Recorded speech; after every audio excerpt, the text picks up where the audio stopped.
Self-discipline is not a personality trait. It's not something you're born with. It's not reserved for the rare few who have natural willpower. It's a skill. It's a decision.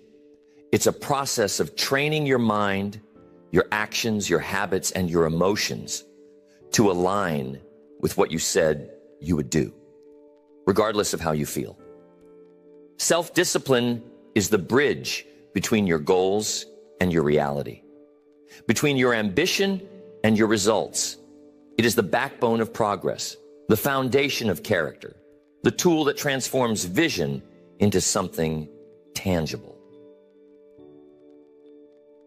You can have the clearest goals in the world, but if you cannot master discipline, those goals become nothing more than distant ideas. You'll start strong, but you won't sustain. You'll plan with intensity, but your follow-through will fall apart. And without follow-through, there's no momentum, no growth, no forward motion. Self-discipline is the difference between setting the standard and actually living it, between talking about your values and embodying them. This isn't about intensity. It's not about waking up at 4 a.m. and chasing perfection. It's about consistency, quiet, repeatable, focused action, especially on the days you don't feel like it, especially when no one's watching, especially when it's easier to negotiate, to postpone, to lower the bar. Self-discipline shows up when your feelings don't, when your mind offers excuses, but your standards stay firm.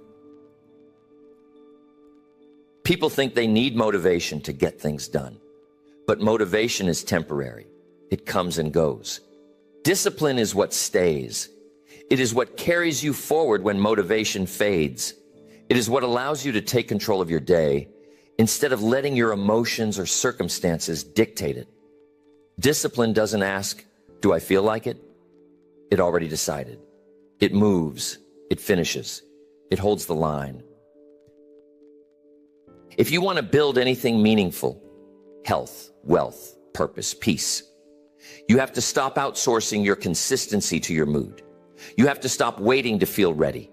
You have to build habits that function without permission. Habits that are anchored to your identity, not your emotion.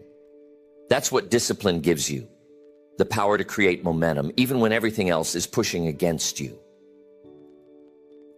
But discipline is not built overnight. It is a process, a craft, an art, something you shape over time by being intentional. You don't master discipline by trying to be perfect. You master it by practicing it, by creating a system around it, by conditioning your behavior to serve your goals instead of your impulses, by auditing your choices and being honest about where you let yourself off the hook. Discipline begins in the small things, the small decisions, the small acts of follow-through that no one sees. Because those are the ones that build your identity. Those are the ones that strengthen your self-trust. Every time you do what you said you would do, your identity catches up. Your belief in yourself gets stronger. And belief is what keeps you consistent. If you don't trust yourself, you'll always hesitate. You'll always wonder if you're capable. But when you keep promises to yourself, small ones, daily ones, that doubt begins to fade. And in its place, discipline builds something stronger, something rooted, something permanent. That's what we're going to build here. Over the course of this seminar, you're going to learn how to master the art of self-discipline. Not just once, but for life. Not by doing more, but by doing it differently. By learning how to create systems that serve you. By learning how to move past resistance. By learning how to lead yourself through pressure, through distraction, through exhaustion. By building a standard that's no longer up for debate. There are 5 core pillars to mastering this discipline. Each one sharpens your focus. Each one strengthens your behavior. Each one brings you closer to becoming the person who doesn't rely on motivation, who doesn't get thrown off by chaos, who doesn't keep resetting, but instead executes with clarity, with consistency, with quiet power. That's what discipline looks like when it's mastered. That's what we're building starting now. Mastering the art of self-discipline begins with understanding your relationship with time. Time is the one resource that cannot be recovered, cannot be recreated, and cannot be replaced. It is the most honest indicator of what matters to you. Not what you say matters, but what actually receives your attention, your energy, and your follow-through. People who are disciplined have a completely different relationship with time. They don't waste it. They don't gamble with it. They don't pretend they have more of it than they do. They use it as their greatest strategic advantage. If your schedule is reactive, your life will be reactive. If you let your day be dictated by notifications, distractions, and low-priority tasks, you will always feel busy, but never effective. That is the trap most people live in. They confuse motion with progress. They confuse urgency with importance. They spend their days doing things that don't move them forward, then wonder why they feel stuck.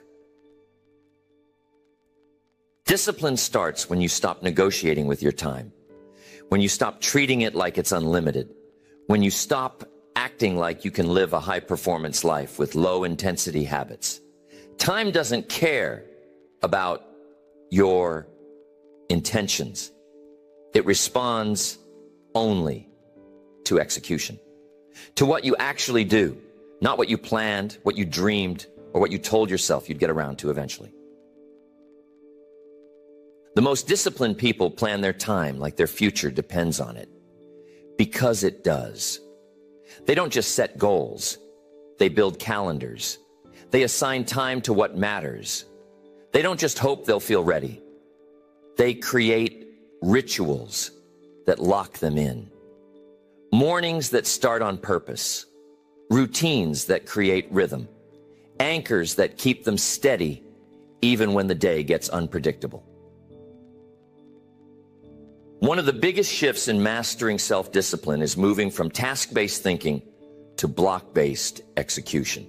Task-based thinking says, here's what I need to do. But block-based execution says, here's when I'm doing it. It turns theory into practice. It removes decision fatigue. It eliminates the option to delay. Because the moment something has a time assigned to it, it goes from idea to instruction. The reason most people don't follow through is not because they're weak. It's because they haven't structured their time to match their ambition. They haven't created boundaries. They haven't said no to the things that constantly distract them. And every distraction that gets in becomes a permission slip to drift, to delay, to put off the things that actually matter. Discipline is about saying no to urgency that isn't aligned, saying no to inputs that hijack your clarity, saying no to people who don't respect your schedule because they don't respect their own. Every no you say to the things that don't matter creates space for a deeper yes to what does. That's how you protect your time. That's how you protect your energy. It's not just about time management. It's about time ownership. When you stop blaming the day, the clock, or the chaos, you start leading your time like it's yours to command. And when you lead your time, you start leading your life. You stop waking up in reaction and start moving in rhythm. But this only works if your calendar reflects your character. It's not enough to write things down. You have to execute on them. And if your calendar is full of things that don't build you, don't grow you, don't align with your vision, then your life will reflect that clutter. Every minute you spend out of alignment becomes a cost, a tax, a weight on your potential. So you audit, you get honest. You look at your week and ask, Is this the life I want to live? Does this schedule reflect my values? Am I spending time on what I said matters most? If the answer is no, you don't wait to change everything. You change one thing, one block, one commitment, one habit that aligns you with who you want to be. Because self-discipline isn't about being perfect. It's about being aligned. It's about honoring your word through your time. It's about creating structure that reflects who you are, not who you used to be. And structure is what makes discipline sustainable. It removes the pressure to rely on motivation. It gives your life a rhythm that holds even when your energy doesn't. You don't master discipline by trying harder. You master it by thinking clearer. And when you start with time, everything else follows. Because how you spend your time is how you spend your life. And if you want your life to reflect your highest potential, your calendar needs to look like it. Mastering the art of self-discipline requires redefining how you deal with resistance. Resistance is not the enemy. It's the invitation. It's the friction between who you are and who you're becoming. It's the tension that shows up every time you try to grow. Every time you try to break an old habit, create a new standard, or stretch into a higher version of yourself, resistance will try to meet you there. And if you treat resistance like a sign to stop, you'll never break through. You need to understand that resistance isn't personal. It's mechanical. It's what your brain does to keep you safe, familiar, comfortable. It's a defense mechanism built to protect your survival, not your expansion. But if you don't learn how to override it, you'll confuse protection for purpose. You'll convince yourself you're being wise, when really, you're just being safe. The people who are the most disciplined don't wait for resistance to disappear. They've simply learned to move through it. They've trained themselves to expect it, to meet it without panic, to recognize it as part of the process. And in doing that, they've separated their behavior from their feelings. They no longer wait to feel right, to do what's right. This is where self-leadership really begins. When you can feel resistance fully and still take action. When you can notice the voice that says, you're not ready, and say, that doesn't matter. I'm still going. When you can wake up tired and still execute. When you can face doubt and still move forward. That's discipline. Not the absence of resistance, but the presence of resolve. You build that resolve through repetition, by showing up anyway, by building a track record of action despite resistance. And over time, that resistance begins to weaken. It doesn't disappear, but it no longer leads. It no longer owns your decisions. It no longer dictates your standard. Resistance shows up strongest right before you level up. It intensifies when you're close to breaking an old identity, when you're getting too consistent, when you're getting too focused. That's when your mind will try to pull you back, because familiarity is safe and progress threatens that safety. So if you've been feeling more resistance lately, it doesn't mean you're off course. It probably means you're on track. That's why discipline isn't built on ease. It's built on awareness. Awareness of how your patterns try to protect you. Awareness of how your mind reacts to discomfort. Awareness of when you're operating from vision versus when you're operating from fear. That awareness is what gives you leverage. And with leverage, you can choose differently. One of the most powerful ways to train discipline through resistance is to make your actions small but non-negotiable. When the pressure is high, the habit doesn't have to be impressive. It just has to be done. 10 minutes of writing, 5 minutes of journaling, a walk around the block. Whatever aligns with your identity, do it. Not because you feel like it, because it keeps the standard alive. Discipline dies in negotiation. It dies when you start asking if you really need to today. So you remove the conversation. You act first. You feel later. You train the muscle of movement. And the more you train it, the stronger it gets. Until resistance stops being a red flag and becomes a green light. You train this by deliberately doing hard things on purpose, not to suffer, but to strengthen. You challenge yourself in controlled environments. You push your limits daily, not just when life forces you to. Because if you only grow when you're forced to, you're always playing defense.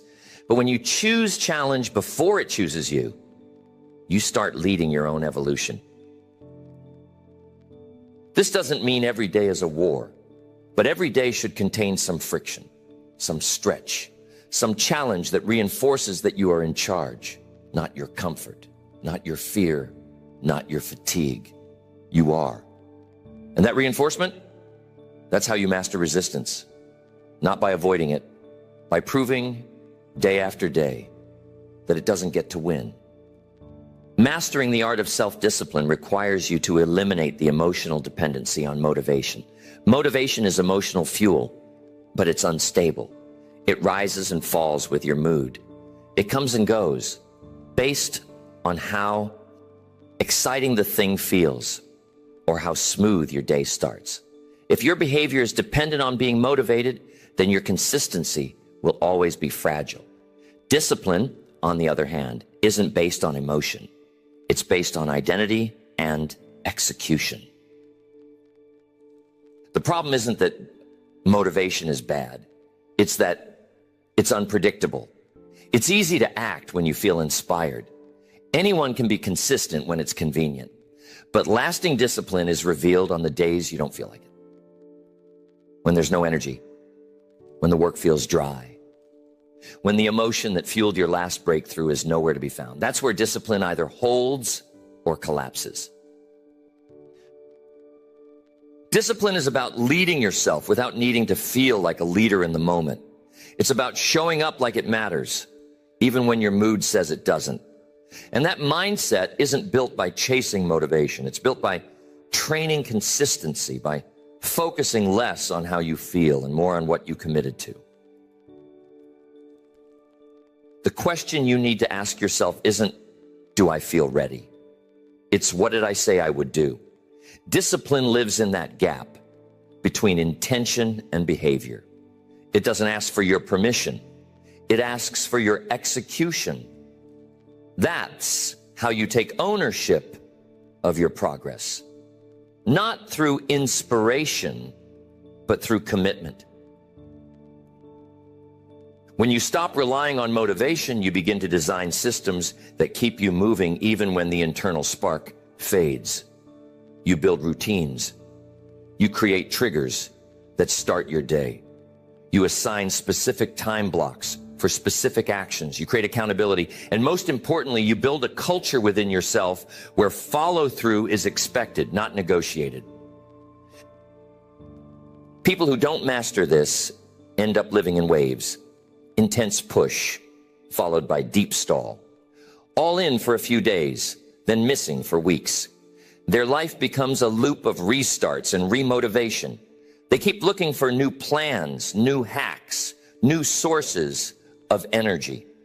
But the problem isn't the plan. It's the lack of discipline to follow through on the basics. If you want to change that loop, you have to change your questions. You stop asking, how do I stay motivated? And you start asking, how do I stay consistent? You stop looking for excitement and start looking for structure. You stop trying to hype yourself up and start building patterns that work when the excitement disappears. There's nothing wrong with enjoying a boost of motivation, but it cannot be your foundation. Your foundation has to be something stronger, something steadier. That foundation is identity, the version of you who does the work regardless of the emotional weather. the version of you who doesn't stop just because it's not exciting. You reinforce that identity with repetition, with small daily wins, with doing what you said you would do even when it's invisible, even when it's inconvenient.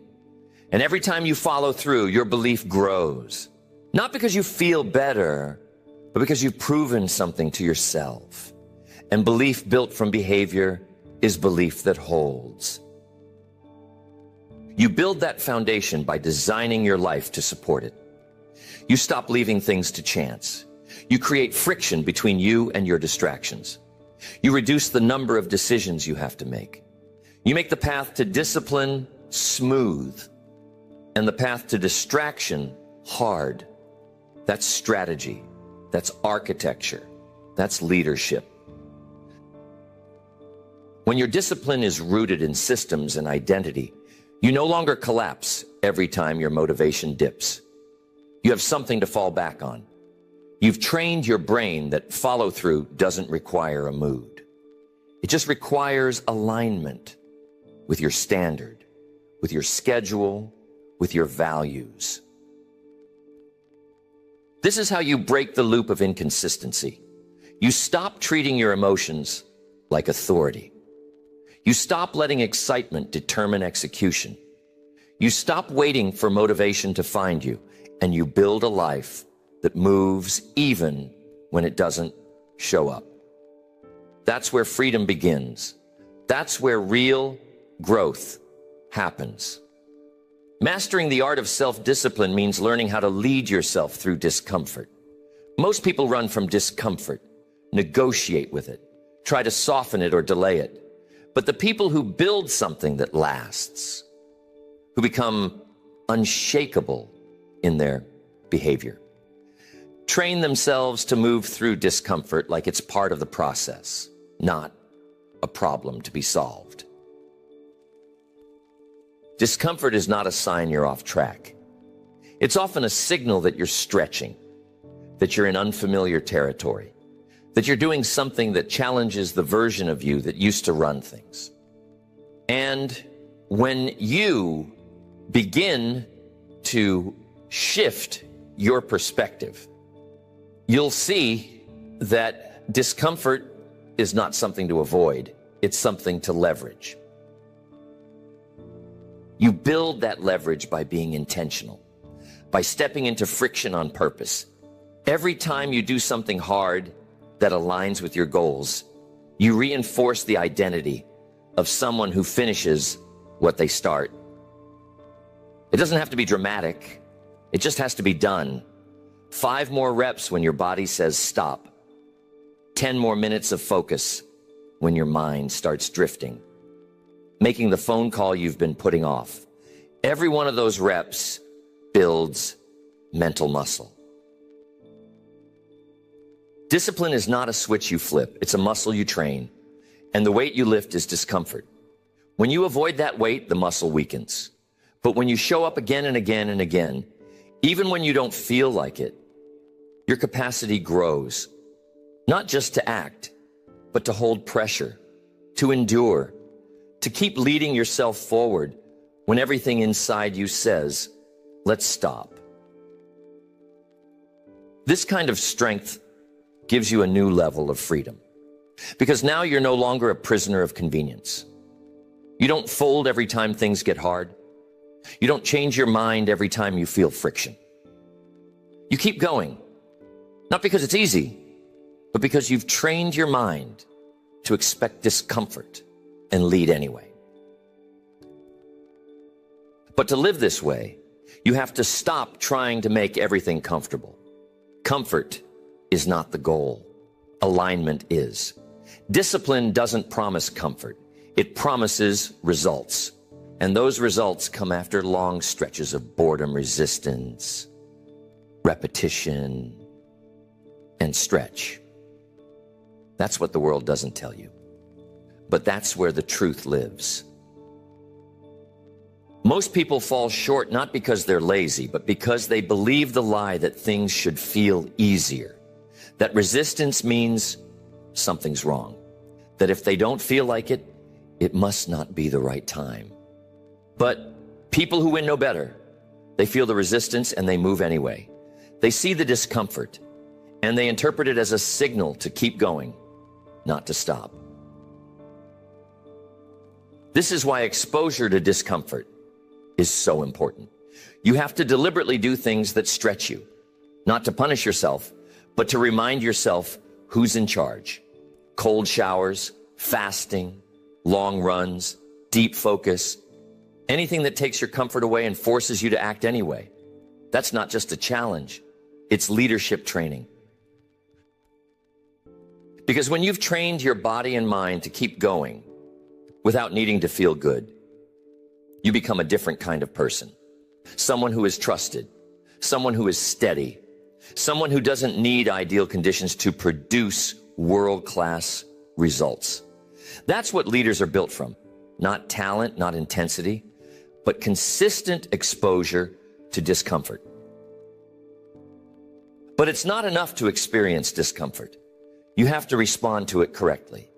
Discomfort should not lead to shutdown. It should lead to reset, to breathe, to refocus. You don't pretend it's not there. You acknowledge it, but you choose alignment over comfort. You say, yes, this is hard, and I'm still going to do it. That's power. That's discipline. You learn to set internal cues. When you feel the urge to quit, you anchor into your breath. When you want to pause, you do one more. When you feel pulled off track, you remind yourself what's at stake, and you move. Not perfectly, but forward. Always forward. This is how the gap closes. The gap between who you are and who you want to be. The only thing standing between those two versions is your ability to hold the line when it's hard, to keep going when the pressure is on, to keep choosing the standard when comfort offers you an easy exit. You decline the exit. You honor the standard. Mastering the art of self-discipline reaches its highest level when you learn how to lead yourself without needing an audience. Most people are consistent when someone is watching, when they're being held accountable, when their effort is visible. But true discipline isn't loud. It's not performative. It's private. It shows up when the cameras are off, when no one is checking, when no one will ever know if you cut corners. The reason most people struggle with discipline is because their fuel source is external. They need pressure. They need recognition. They need accountability from the outside. But as long as your consistency depends on visibility, you'll always be vulnerable to inconsistency. The moment people stop watching, you stop moving. The moment the applause fades, your pace drops. That's not discipline. That's dependency. If you want your behavior to hold long term, it has to be rooted in something deeper. You have to build an internal scorecard, a standard you don't compromise, a quiet contract you make with yourself that says, I do the work, not for attention, not for approval, but because I said I would. That's the highest level of self-leadership.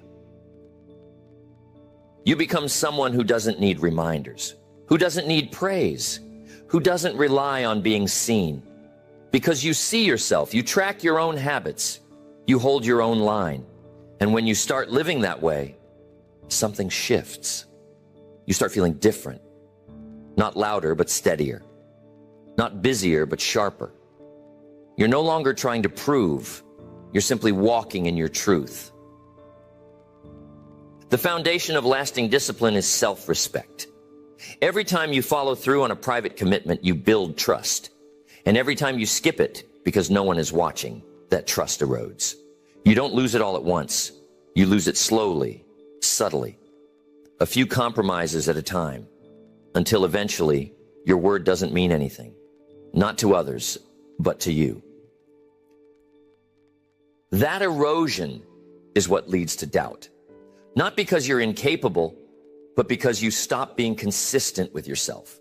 And the only way to rebuild that belief is to start showing up when no one's clapping, when it doesn't feel urgent, when it doesn't feel glamorous.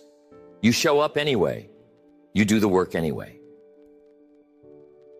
That's the version of you that becomes unshakable. The one who leads from standard, not spotlight. The one who builds quietly, consistently, relentlessly. And when people finally notice, you're already 10 miles down the road. Because you didn't wait to be seen. You were too busy becoming. This approach doesn't mean you isolate. It means you lead. You can still have community, still have mentors, still have support, but your behavior isn't tied to it. It's supported by it, not fueled by it.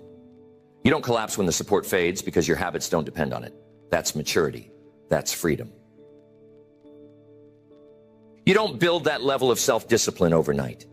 You build it through quiet reps, through honoring commitments that no one knows about, through training your nervous system to follow the plan, even when the payoff is months away. Through remembering that the goal is not to impress, it's to improve. You develop self-accountability rituals, end-of-day check-ins, weekly reflections, a scoreboard you actually care about, not one built on likes or praise, but one rooted in questions like, did I follow through today? Did I honor my process? Did I move with purpose? Did I keep the promise? And when the answer is yes, even if no one else saw it, you sleep different. You carry yourself differently because you're not borrowing confidence.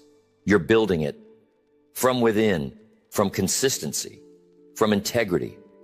And that kind of discipline, it doesn't fade. It gets stronger the longer you live it. You've now walked through every layer of what it means to master the art of self-discipline. Not the surface level version, not the cliche version, the real thing, the structure, the identity, the habits, the system, the mindset.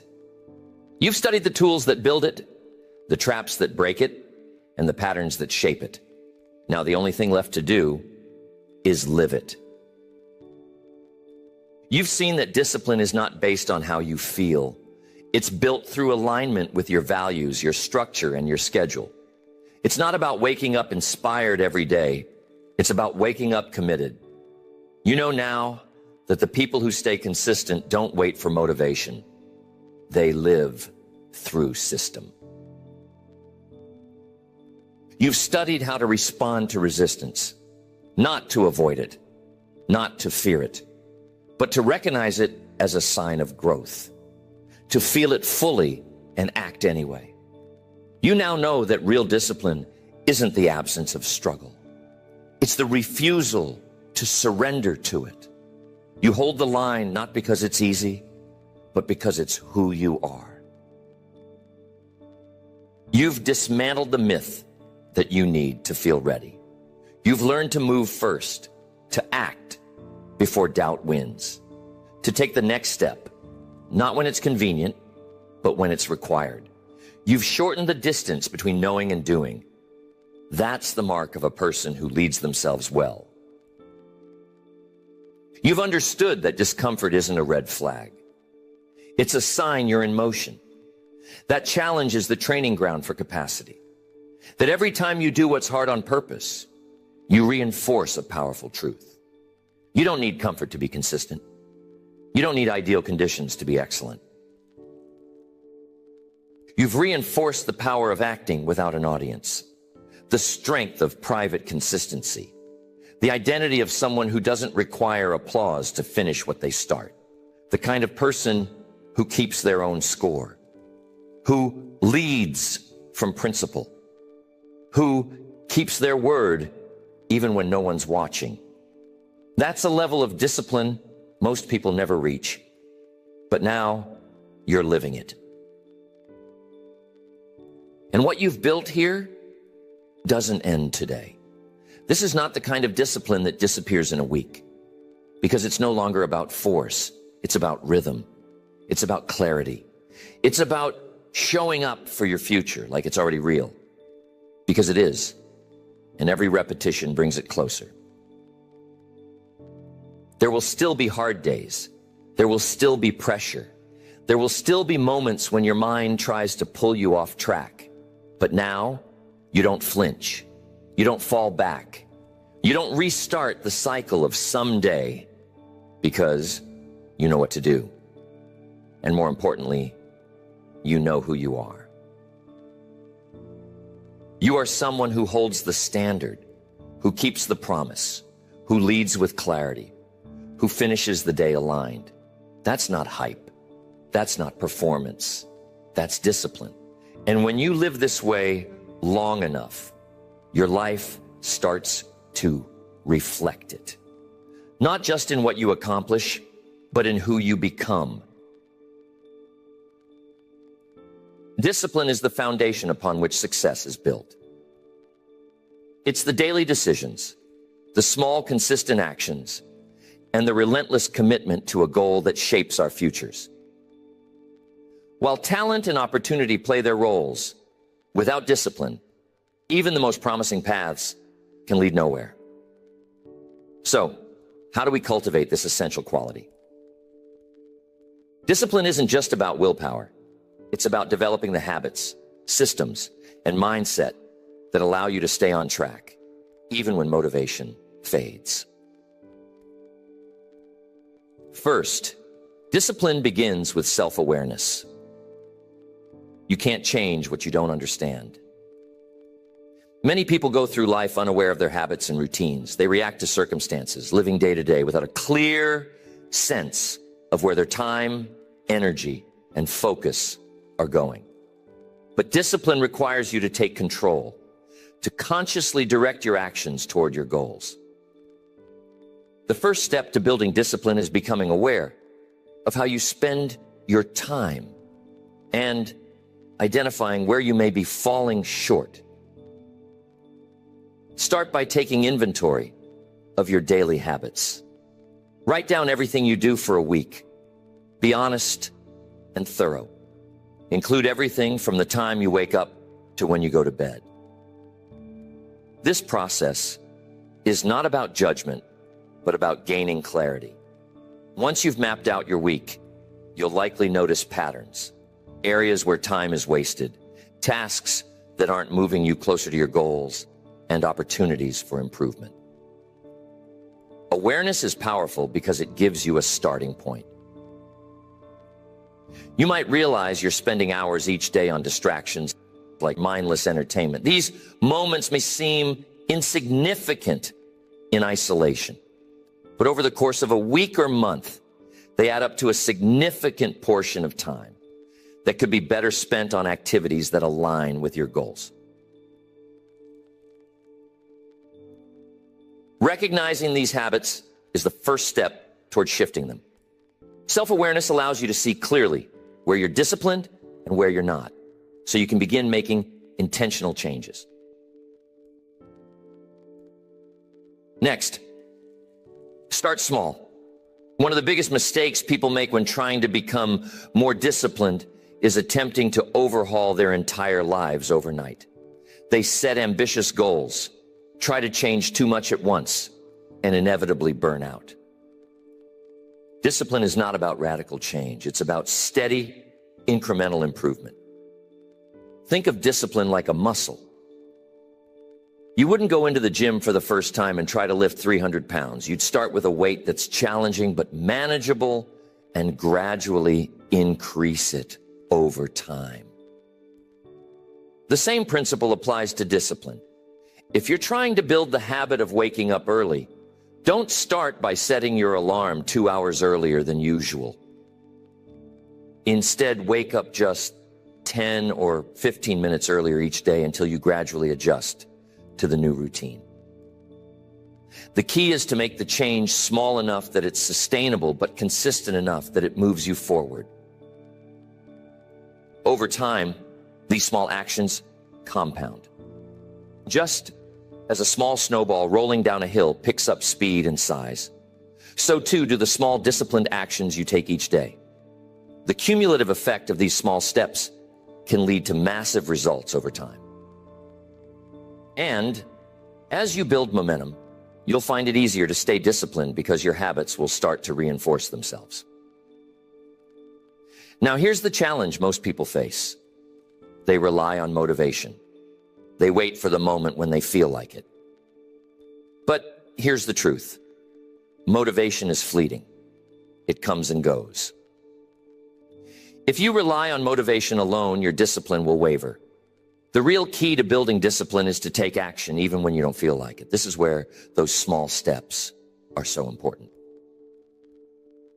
When the task seems too big or overwhelming, break it down into something so small that you can do it no matter how you feel. If you're trying to build the habit of exercising regularly, but you're not feeling motivated, commit to doing just 5 minutes of exercise. 5 minutes seems easy enough, right? But once you start, you'll often find that you keep going. The hardest part is getting started. And if you truly only do 5 minutes, that's still a win. You're building the habit, strengthening your discipline muscle. Next, delay gratification. We live in a world that's obsessed with instant results. Everywhere you look, there's a promise of something quick and easy. Get rich quick schemes, lose weight fast diets, shortcuts to success. But here's the truth. Anything worth achieving takes time and effort. Discipline is the ability to forego short-term pleasure for long-term gain. Delayed gratification is about resisting the temptation to take the easy path in favor of the harder, more rewarding one. It's about choosing to stay in and work on your side business instead of going out with friends. It's about investing your money rather than spending it on things you don't need.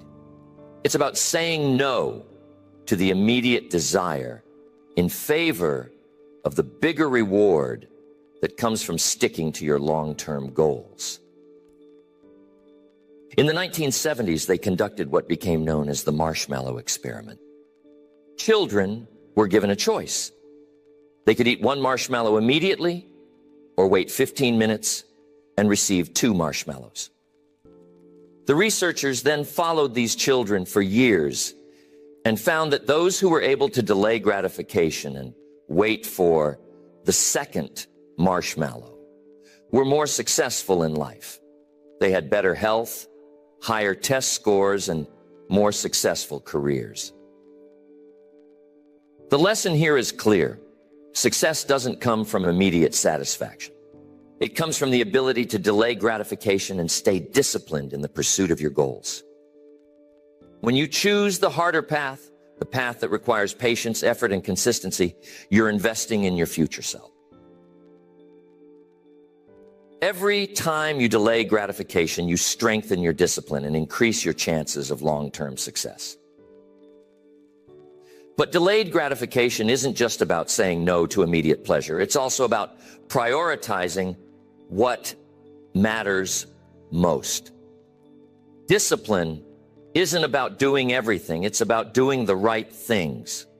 Often we get caught up in busy work or tasks that don't actually move us closer to our goals. Discipline is about focus. It's about identifying the few key actions that will make the biggest difference in your life and committing to doing those things consistently. Think of it this way. If you try to chase 2 rabbits at the same time, you'll catch neither. The same is true in life. If you're trying to pursue too many goals at once, you'll spread your focus too thin, and you won't make meaningful progress on any of them. To build discipline, you need to get clear on your priorities. What are the few things that truly matter? What are the actions that will have the greatest impact on your success? Once you've identified your priorities, it's time to say no to everything else. This is where many people struggle. They want to do it all. But discipline requires you to make tough choices. You've got to eliminate the distractions, the unnecessary tasks, and the activities that don't align with your goals. This isn't easy, but it's necessary. The more focused you are, the more disciplined you'll become, because your energy will be directed toward the things that truly matter. Next, you need to build a routine. Routines are the backbone of discipline. They take the guesswork out of your day and reduce the number of decisions you have to make. The fewer decisions you have to make, the less mental energy you use, and the easier it is to stay disciplined. Successful people aren't more disciplined because they have superhuman willpower. They're more disciplined because they've created systems and routines that make it easier to stay on track. Many successful people have a morning routine that sets the tone for their day. Whether it's exercising, journaling, or planning their day, these routines create structure and help them stay focused on their goals. Routines are powerful because they remove the need for constant decision-making. When you follow a routine, you don't have to think about what to do next. It's already planned.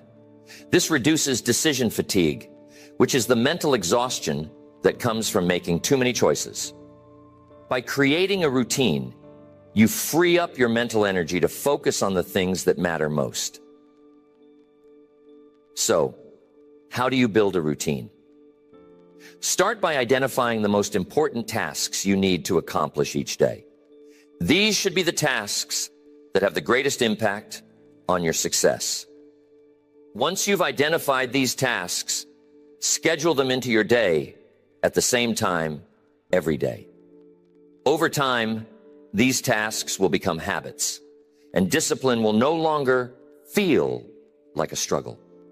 It will become automatic. The beauty of routines is that they create consistency. And consistency is the hallmark of discipline. It's not about being perfect every day. It's about showing up day in and day out, regardless of how you feel. When you create a routine that supports your goals, you eliminate the need for motivation or willpower. You simply follow the plan, and over time, the results will follow. As you build your routine, remember to be flexible.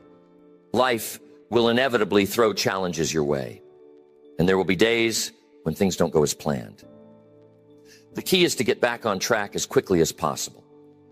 Don't let one bad day turn into a bad week or a bad month.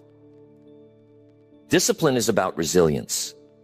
It's about bouncing back after setbacks and staying committed to your long-term goals. Building discipline is a lifelong journey. It's not something you achieve once and then forget about. It requires constant effort, self-reflection, and adjustment. But the rewards are worth it. When you master discipline, you gain control over your life. You become the architect of your future rather than a victim of circumstances. Discipline gives you the power to shape your destiny, to achieve your dreams, and to become the person you've always wanted to be. And it all starts with small daily actions. By becoming self-aware, starting small, delaying gratification, focusing on your priorities, and creating routines, you can build the discipline that will lead to lasting success. One of the most important lessons about discipline is that it's a skill that must be nurtured over time. Just like with any skill, the more you practice, the better you get at it. It's easy to be disciplined when everything is going smoothly, when you're in control, when you feel good, and when there are no distractions. But real discipline is tested when things get tough, when challenges arise, when you're tired, when setbacks occur. This is where the true strength of your discipline is revealed. I've often found that people tend to give up too soon. They hit a bump in the road, experience a bit of discomfort, and they abandon their plan. But I'm telling you, the road to success is not a straight line. There will be obstacles, distractions, and days when you feel like giving up. It's during these moments that you must dig deep and stay consistent. This is where discipline becomes your greatest ally. There's an old saying, when the going gets tough, the tough get going. And I believe that. Discipline is about pushing through, even when it's uncomfortable. It's about doing what needs to be done, not because you feel like it, but because it's necessary. This is what separates those who achieve their goals from those who don't. The disciplined person keeps going, no matter what. Now, here's something to remember. Discipline is built in the mundane. The day-to-day seemingly insignificant actions you take are what shape your future. Many people think discipline is about grand gestures or big moments of willpower. But that's not where discipline lives. Discipline is built in the little things. The decisions you make when no one is watching. The small sacrifices you make every day. And the commitment to doing the work even when it's boring or tedious. Here's where a lot of people get stuck. They lose patience. In our fast-paced world, everyone wants results right now. But discipline teaches us that true success takes time. It requires patience, persistence, and a long-term perspective. You have to be willing to put in the work today, knowing that the rewards may not come immediately. But rest assured, if you stay disciplined, the results will come. You must trust the process. Discipline is about having faith in the work you're putting in, even when you don't see immediate results. Sometimes you'll feel like your efforts are in vain, like you're spinning your wheels and not making progress. But trust me, every small disciplined action you take is building towards something greater. It may not be visible yet, but it's happening. Think about it like planting a tree. When you plant a seed, you don't see results right away. You water it, care for it, and wait. For a while, it seems like nothing is happening. But under the surface, roots are growing, and eventually, the tree begins to sprout. That's how discipline works. You have to trust that your efforts are laying the foundation, even when you can't see the progress. And one day, seemingly out of nowhere, the results will start to appear. And you've got to watch who you surround yourself with. Your environment plays a huge role in your ability to stay disciplined. If you're surrounded by people who don't share your goals or who aren't disciplined themselves, it's going to be much harder for you to stay on track. On the other hand, if you surround yourself with people who are focused, disciplined, and striving for success, you'll find it much easier to maintain your own discipline. Discipline is contagious. When you're around others who are pushing themselves, who are committed to their goals, it inspires you to do the same. Their energy, their habits, and their focus rub off on you. This is why it's so important to be intentional about the people you spend time with. If you want to be more disciplined, seek out those who are already living that way. Find mentors, friends, or colleagues who are disciplined in their own lives, and let their example guide you. I've always said then that we become the average of the 5 people we spend the most time with. So ask yourself, who are you surrounding yourself with? Are they lifting you up, helping you stay disciplined, and encouraging you to reach your potential? Or are they pulling you down, distracting you, and leading you away from your goals? Be honest with yourself. If you want to build discipline, you need to be around people who will support that growth. Now, in addition to surrounding yourself with the right people, it's crucial to create an environment that fosters discipline. What do I mean by this? Well, think about your physical environment. Is it set up in a way that supports your goals? or is it full of distractions and temptations? If you're trying to eat healthier, but your kitchen is full of junk food, it's going to be a lot harder to stay disciplined. If you're trying to be more productive, but your workspace is cluttered and disorganized, your focus will suffer. One of the simplest ways to build discipline is by eliminating distractions and setting up your environment for success. This could mean cleaning up your workspace, putting your phone away during focused work time, or removing temptations that lead to procrastination. The goal is to create an environment where the disciplined choice is the easy choice. This idea also applies to your mental environment. Are you filling your mind with positive, inspiring content that motivates you to stay disciplined? Or are you consuming negativity, distractions, and information that doesn't serve your goals? Just as you should be intentional about the people you surround yourself with, you should also be intentional about the information you allow into your mind. Here's the truth. Discipline requires clarity. You need to be crystal clear about what you want to achieve and why it's important to you. Without this clarity, discipline will always be a struggle. When you have a strong enough why, discipline becomes easier because you're no longer relying on sheer willpower. You're driven by a deeper purpose. Think about your goals. Why do you want to achieve them? What's the bigger picture? It's not enough to say, I want to be successful, or I want to be healthier. You need to dig deeper. Why do you want to be successful? What will success allow you to do? How will it change your life? The clearer you are about your why, the stronger your discipline will be. Clarity provides direction. It gives you something to focus on when things get tough. When you're tired, when you're tempted to give up, or when distractions come your way, your clarity of purpose will keep you grounded. It reminds you why you started in the first place and what's at stake if you don't stay disciplined. This clarity is your anchor.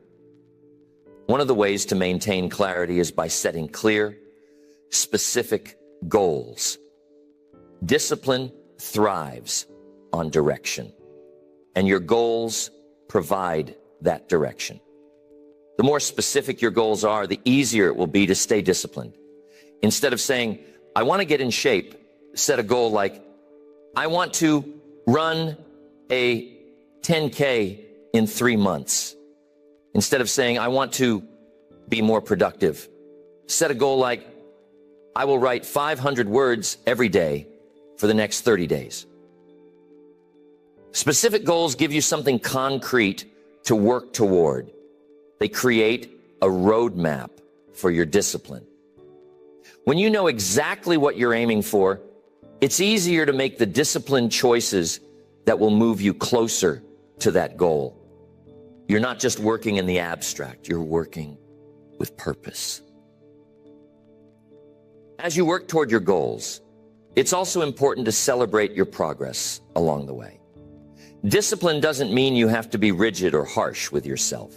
In fact, one of the best ways to stay disciplined is by acknowledging and celebrating the small victories.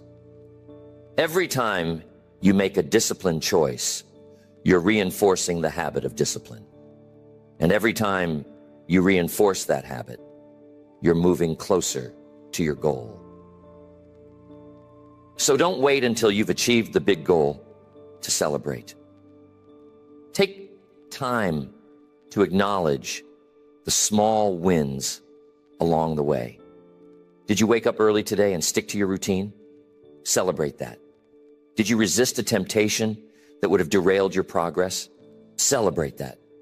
These small celebrations keep you motivated and remind you that discipline is paying off, even if the results aren't immediately visible. Ultimately, discipline is about creating a life of purpose and intention. It's about taking control of your actions and decisions rather than letting life happen to you. When you build discipline, you gain the power to shape your future. You become the author of your own story. And while the journey may not always be easy, the rewards are immense. Discipline allows you to achieve your goals, create lasting change, and become the person you've always wanted to be. It's not something that happens overnight, but with time, effort, and consistency, it can become one of the most powerful tools in your life.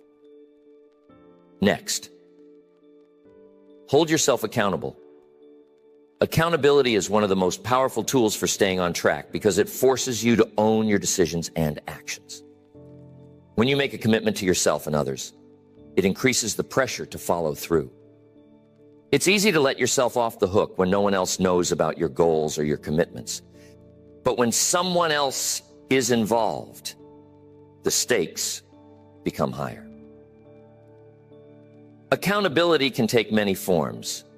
It could be as simple as telling a friend or family member about your goals and asking them to check in on your progress. Or it could be joining a group of like-minded people who are also working toward their own goals. The key here is to create a system where you are regularly reporting your progress to someone else. Early in my career, when I was trying to build better financial habits, I set a goal to save a specific percentage of my income each month.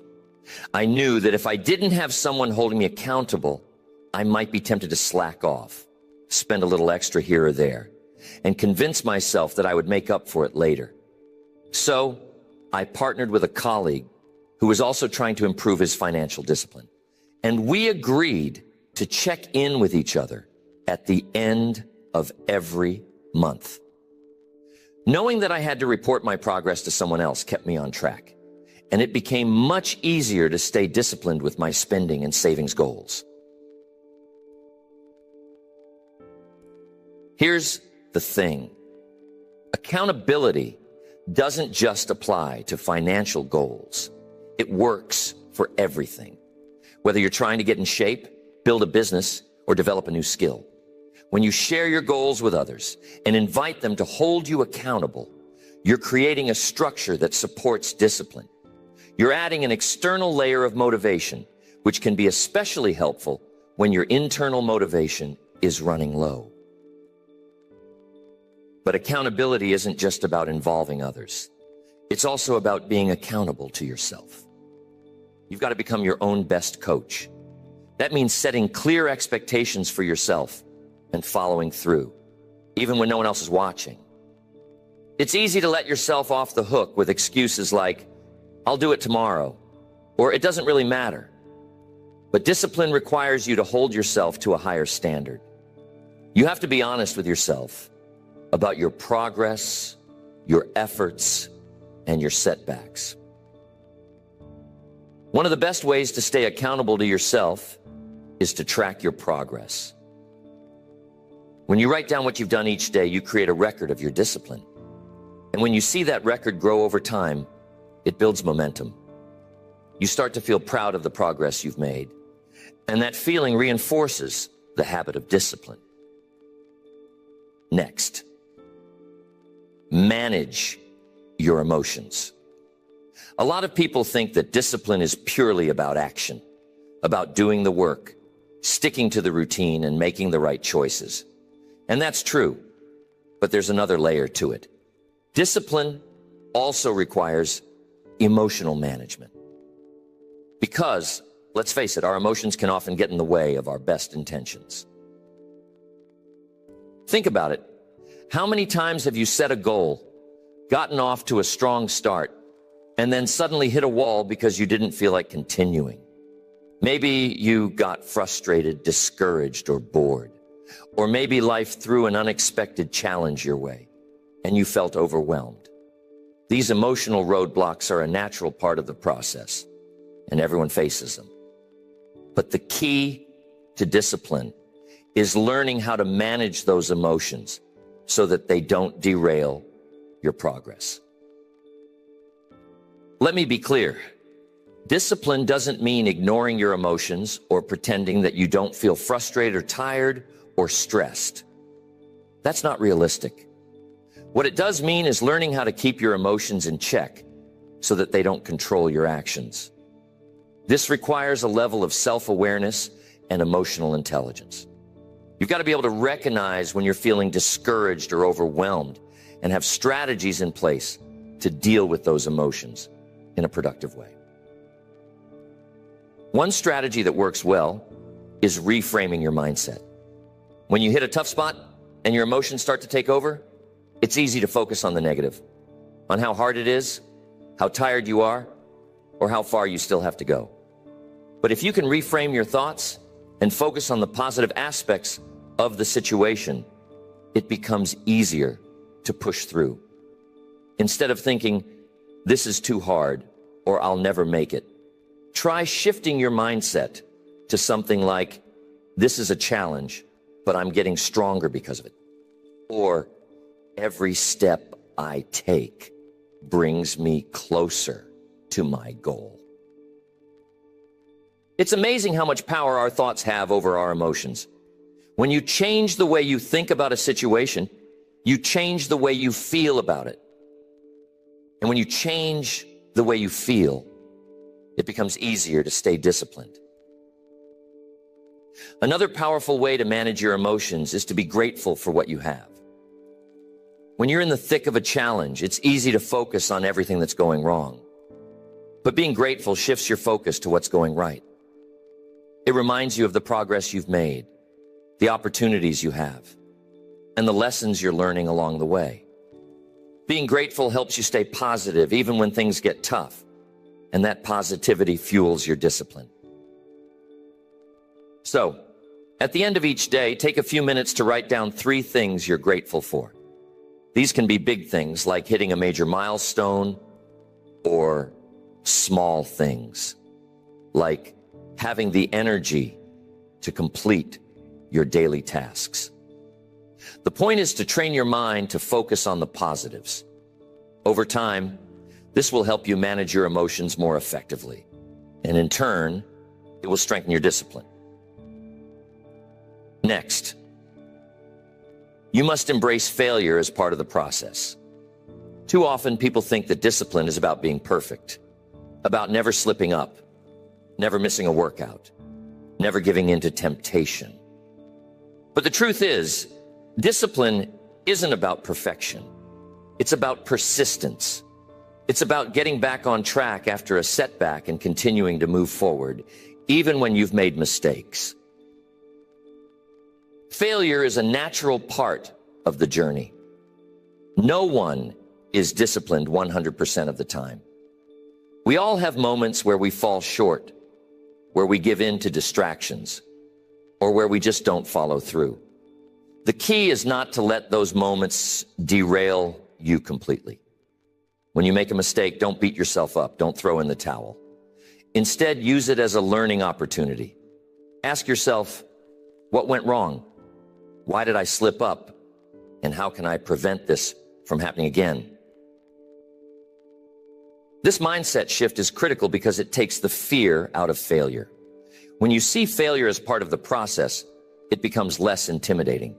You no longer feel like you have to be perfect to succeed. You understand that every mistake is just a stepping stone on the path to success. And the more you embrace failure, the more resilient you become. I've seen so many people give up on their goals after a single setback. They miss one day of their routine, and suddenly they convince themselves that they've failed. But here's the truth. Missing one day doesn't define your success. It's what you do the next day that matters.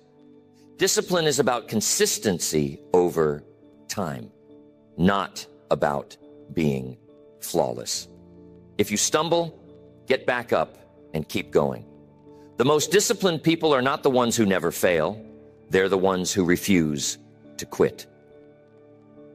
So, how do you embrace failure as part of the process? Start by shifting your mindset. Instead of seeing failure as something to be feared, see it as something to be learned from. Each failure is an opportunity to grow, to improve, and to become more disciplined. And when you view failure this way, it loses its power over you. You stop fearing it, and you start using it to fuel your progress. Now take a moment to think about the ways in which failure has played a role in your own journey. Maybe there were times when you set a goal, but you didn't follow through. Maybe you tried to build a new habit, but it didn't stick. Instead of seeing these moments as defeats, reframe them as valuable learning experiences. Ask yourself what you can learn from them and how you can apply those lessons moving forward. In the end, discipline is about the long game. It's not about achieving short-term perfection. It's about developing the habits, mindset, and resilience that allow you to stay on track over the long haul. Every small, disciplined action you take brings you closer to your goals, even when the progress isn't immediately visible. And every time you pick yourself up after a setback, you're building the kind of discipline that will carry you through the toughest challenges. So these are the keys to building lasting discipline. And with each passing day, as you practice these principles, you'll find that discipline becomes not just something you do, but something you are. It will become a part of your character, shaping every decision you make and every goal you pursue. And he asked me, Mr. Rohn, what's the secret? What's the big secret to success? And I told him that it's not one big secret. It's a handful of small disciplines practiced every day. That's the truth. Because discipline weighs ounces. Regret, that weighs tons. And most people spend a lifetime figuring out the difference. See, discipline is when you set the alarm clock, and when it rings at 6, you get up. Regret is when you let it ring, turn it off, and roll back over. Discipline is when you eat an apple instead of the candy bar. Regret is when you walk into the doctor's office and he tells you your health is gone. Discipline is paying your bills on time. Regret is when the creditor comes knocking. Ounces versus tons. Small versus heavy. Easy versus costly. Now here's the strange thing. Discipline seems hard in the moment, but it's light when you carry it. You lift it up, you take care of it, and it's gone. You feel lighter. But regret doesn't come until later. And when it comes, it lands with a thud. You don't shake it off in a day. It lingers. It weighs on your conscience. It weighs on your reputation. It weighs on your opportunities. That's why I call it tons. Mr. Schoaf always told me, pay now, play later, or play now, pay later. But either way, you're going to pay. And I thought, what a way to put it. Life always sends the bill. The only question is, will it cost you ounces or will it cost you tons? Here, let me paint a little picture. Imagine 2 piles. On this side, you've got a small stack of weights. An ounce here, an ounce there. That's discipline. You can carry that. You can pick it up each morning, put it in your pocket, and move on with your day. Over here, though, is a mountain, and you can't even budge it. That's regret. And one day, if you're not careful, you'll wake up and realize you traded those little ounces you could have carried for the mountain you can't move. I'll tell you why this struck me so hard. I grew up in Idaho. I was a farm boy. My father was a good man, hardworking, honest, but he never caught on to this idea of discipline in the right way. He worked hard physically, but he didn't develop financially. He didn't learn about saving, investing, planning. And when he was old, he had health problems and no money. That's regret. And I said to myself as a young man, I don't want to carry that weight. I'd rather take the ounces. Now, here's the good news. You don't have to carry yesterday's regrets into tomorrow. You can set them down and start picking up the ounces. Maybe you've let yourself slide a little. Maybe you've put off the reading, the planning, the exercise, the saving. Fine. Don't let it pile up. Start now. Pick up 1 ounce today. Do one disciplined thing today, because those ounces added up over the years turn into wealth, health, vitality, reputation, and happiness. So I tell people, don't get tricked by the weight. Don't think discipline is too heavy. Don't think it's too much to ask. What's heavy is the hospital bill. What's heavy is the bankruptcy. What's heavy is the lost friendship, the missed opportunity, the wasted talent. Those are the tons. The ounces are the push-ups. The ounces are the early morning hour with the book. The ounces are the few dollars you set aside. That's light. That's easy. That's the price of a better future. And if you'll take it from me, from the farm boy from Idaho who had to learn this the hard way, discipline is the magic bridge between where you are and where you want to be. And the bridge is built ounce by ounce. One of the greatest discoveries of my life was this: success is not something you pursue. Success is something you attract by the person you become. That was a revelation to me. And the way you become that person is through discipline. The ounces. Now, when I was 25 years old, I was broke. I was embarrassed. I had a family, and I couldn't pay my bills. Somebody said, "How could a guy work hard all day and still be broke?" Easy. You work hard on your job, but you don't work hard on yourself. That was me. I had a job, I had activity, but I wasn't growing. I wasn't reading the books. I wasn't listening to the tapes. I wasn't taking notes. I wasn't setting goals. And that's when Mr. Schoaf came along and said, "Jim, if you want life to change, you've got to change." That hit me. He told me that discipline is the beginning of a miracle. I didn't understand that. So I asked him what he meant by it, and here's what he said. He said, "Every book you read is an ounce. Every class you attend is an ounce. Every goal you set is an ounce. And when you add those up, you attract the miracle." I thought, my goodness, I never saw it that way before. See, regret doesn't happen in one day. It sneaks up. It's the result of years of neglect, years of drifting, years of saying, "You'll do it tomorrow."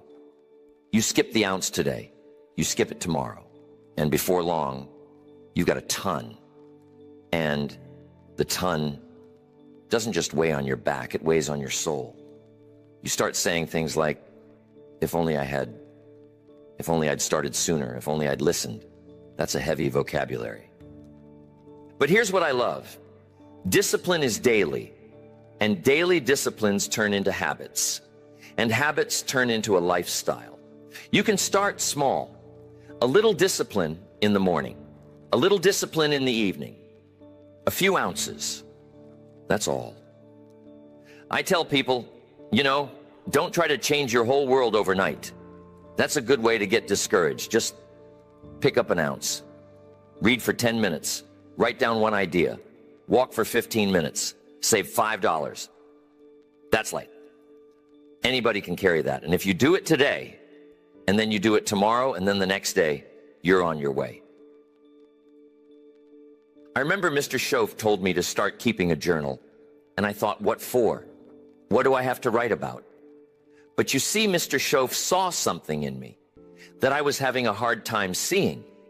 He said, "Jim, one day your words might be valuable. You got to capture them. Capture your experiences, your ideas, your lessons. You can't leave that to your memory.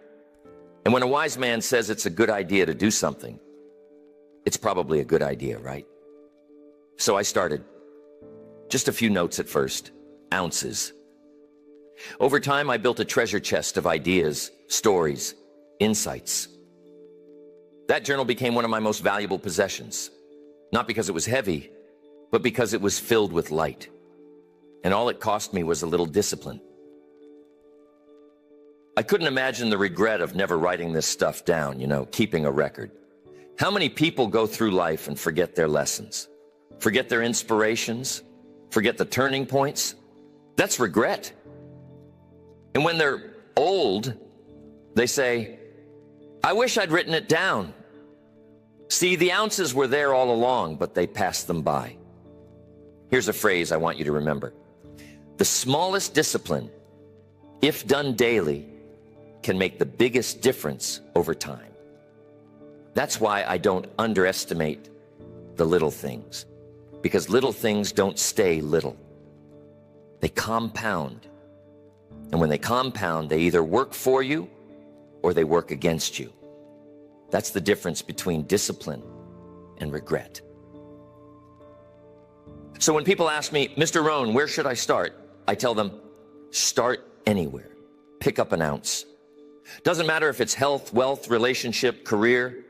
Just don't wait. Because the longer you wait, the heavier it gets. And once regret sets in, you'll wish you had started when it was light. Here's what I want every one of you to realize. If you don't design your own life plan, chances are you'll fall into someone else's plan. And guess what they have planned for you? Not much. They got themselves to worry about. Let this be a wake-up call. It can be a little hard, yes, but it's simple.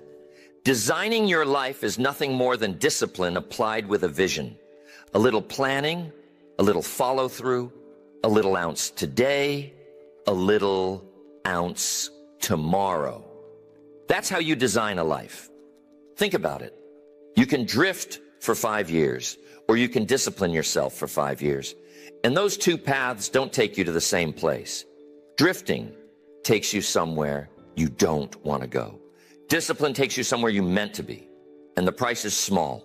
An ounce here, an ounce there. People say, but Mr. Rohn, it's hard to discipline myself. It's hard to stick the diet. It's hard to quit smoking. Of course it is. But here's the key. It's harder not to. It's hard to read when you're tired. But it's harder to be stupid. It's hard to save when you want to spend. But it's harder to be broke. It's hard to exercise when you'd rather sit. But it's harder to be sick. Everything is hard. You just have to choose which hard you want. Ounces or tons. There are only two pains in life. The pain of discipline or the pain of regret. The pain of discipline is measured in ounces. It's light. You feel it, but it doesn't crush you. The pain of regret, though, that's measured in tons, that's the pain that will sit on your chest and not let you breathe. That's the pain of if only. And every person must choose which pain they will endure. When I was a young man, I looked around at some of my friends. We were all about the same age, same background, same town. But after a few years, some were doing better, some were doing worse. And that made me curious, and I started asking why. The answer wasn't luck, it wasn't fate, it was discipline. Some picked up the ounces, others ignored them, and over time the gap widened. One group was enjoying success, the other was drowning in regret. You see, success is not an event, it's a process. And regret is not an event, it's a process. Both take time to accumulate. And the question is, what are you accumulating? Ounces or tons? Are you stacking small disciplines that lift you up? Or are you stacking small neglects that weigh you down? There's a Bible verse that says, a little sleep, a little slumber, a little folding of the hands to sleep, and poverty shall come like a thief in the night. Notice it doesn't say poverty comes all at once. It comes little by little. Just as wealth, health, wisdom, and reputation come little by little. That's the way life works. Increment by increment. Discipline by discipline. Now, you don't have to be religious for that to make sense. To use that story as inspiration in your life. So if you've wasted the last 10 years, and it's easy to do, here's my question for you. How do you plan to spend the next 10 years? Because here's the truth. No matter how many tons you've collected, you can start again. You can pick up ounces today. You can change direction today, but you have to decide. Nobody can make that choice for you. Tell me, what ounces are you willing to pick up? Is it time to start your library? Is it time to take a walk in the morning? Is it time to sit down with your spouse and really talk? Is it time to put a little money away?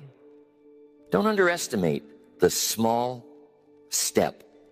The small step is the seed of the giant oak. And don't wait for perfect timing. Perfect timing never comes. The seasons will always change. Winter will follow fall. Spring will follow winter.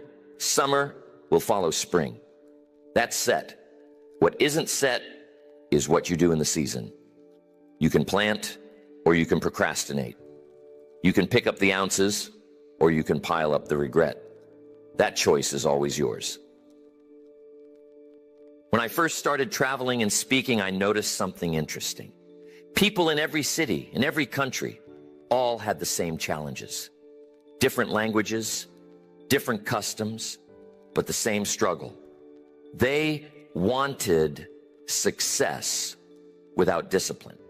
They wanted the harvest without planting the seed. They wanted the reward without paying the price. And I'd tell them the same thing I'm telling you. You can't cheat the seasons. You can't skip the ounces. Let's say you plant in the spring. You plow the ground, you put in the seed, you water, you weed, you wait. Come fall, you've got a harvest. That's the reward of discipline. Now suppose you skip the planting. You say, no way, that's just too much work. Well, in the fall, you'll have nothing but regret. That's the way life is built. It's fair. It's just. It gives each person the same seasons. The difference is whether you take the ounces or let them slip by. Discipline builds dignity. When you keep a promise to yourself, you walk taller. When you finish what you start, you look people in the eye. That's dignity. And it comes from discipline. Regret, on the other hand, steals dignity. It makes you hide. It makes you excuse. It makes you settle. And that's a heavy weight to carry. Now, I want you to think about your reputation. That's another place where ounces matter. You show up on time. You keep your word. You do what you said you would do. Ounces. But over time, people trust you. They recommend you. They open doors for you. That's reputation. On the other side, you miss appointments. You don't follow through. You cut corners. It doesn't seem like much at first, but those small neglects pile up, and pretty soon, your reputation is gone. That's tons. Let's talk about money. Life isn't all about money, but it's something that we all most certainly have in common. So we got to keep our eyes on our money. And money is another place where discipline is light and regret is heavy. Saving $1 is light. Spending it all is light too, but the regret later is crushing. The ounce of discipline is to put something away each time you earn. Doesn't matter how small. That small habit repeated creates financial independence.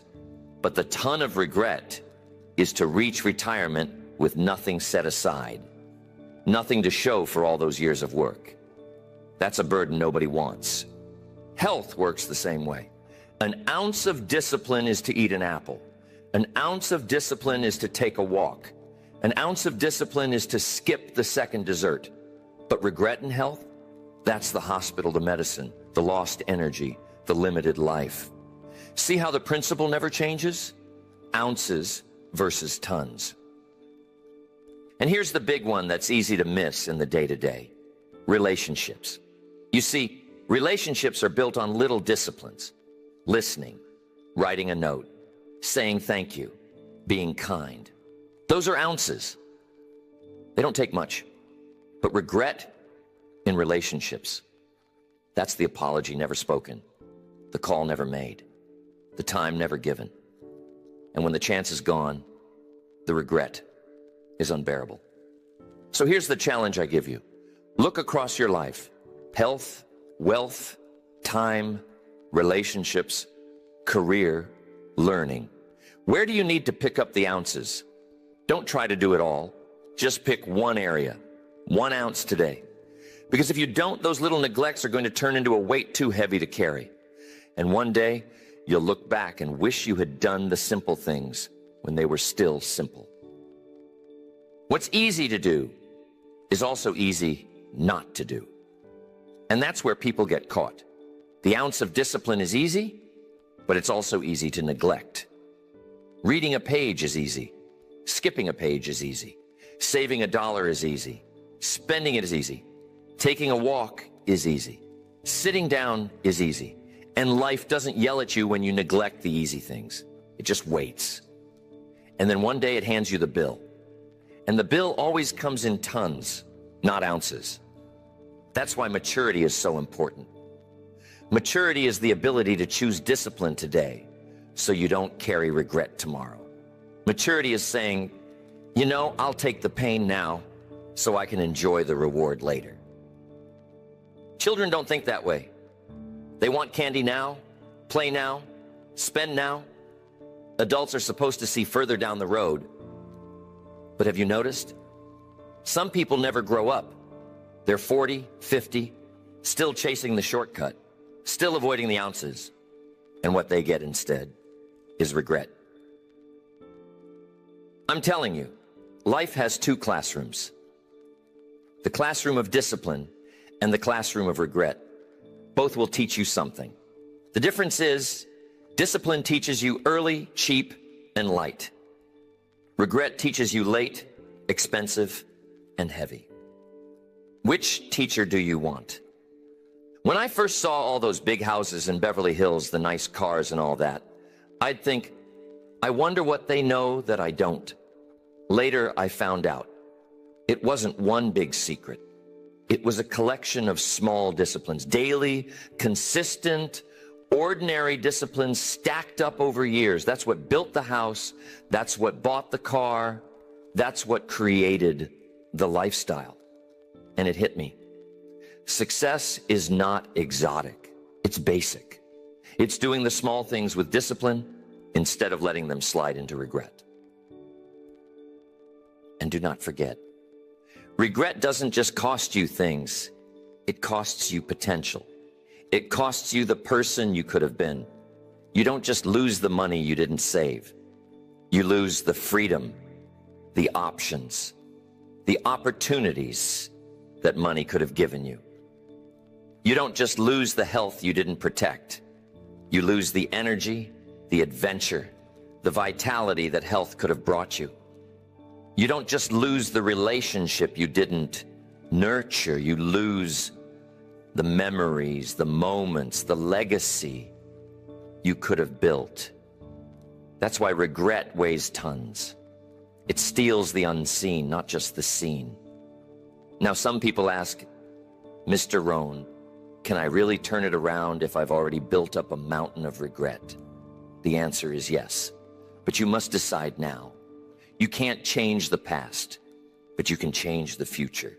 You can't get back yesterday, but you can start picking up ounces today. And here's the miracle.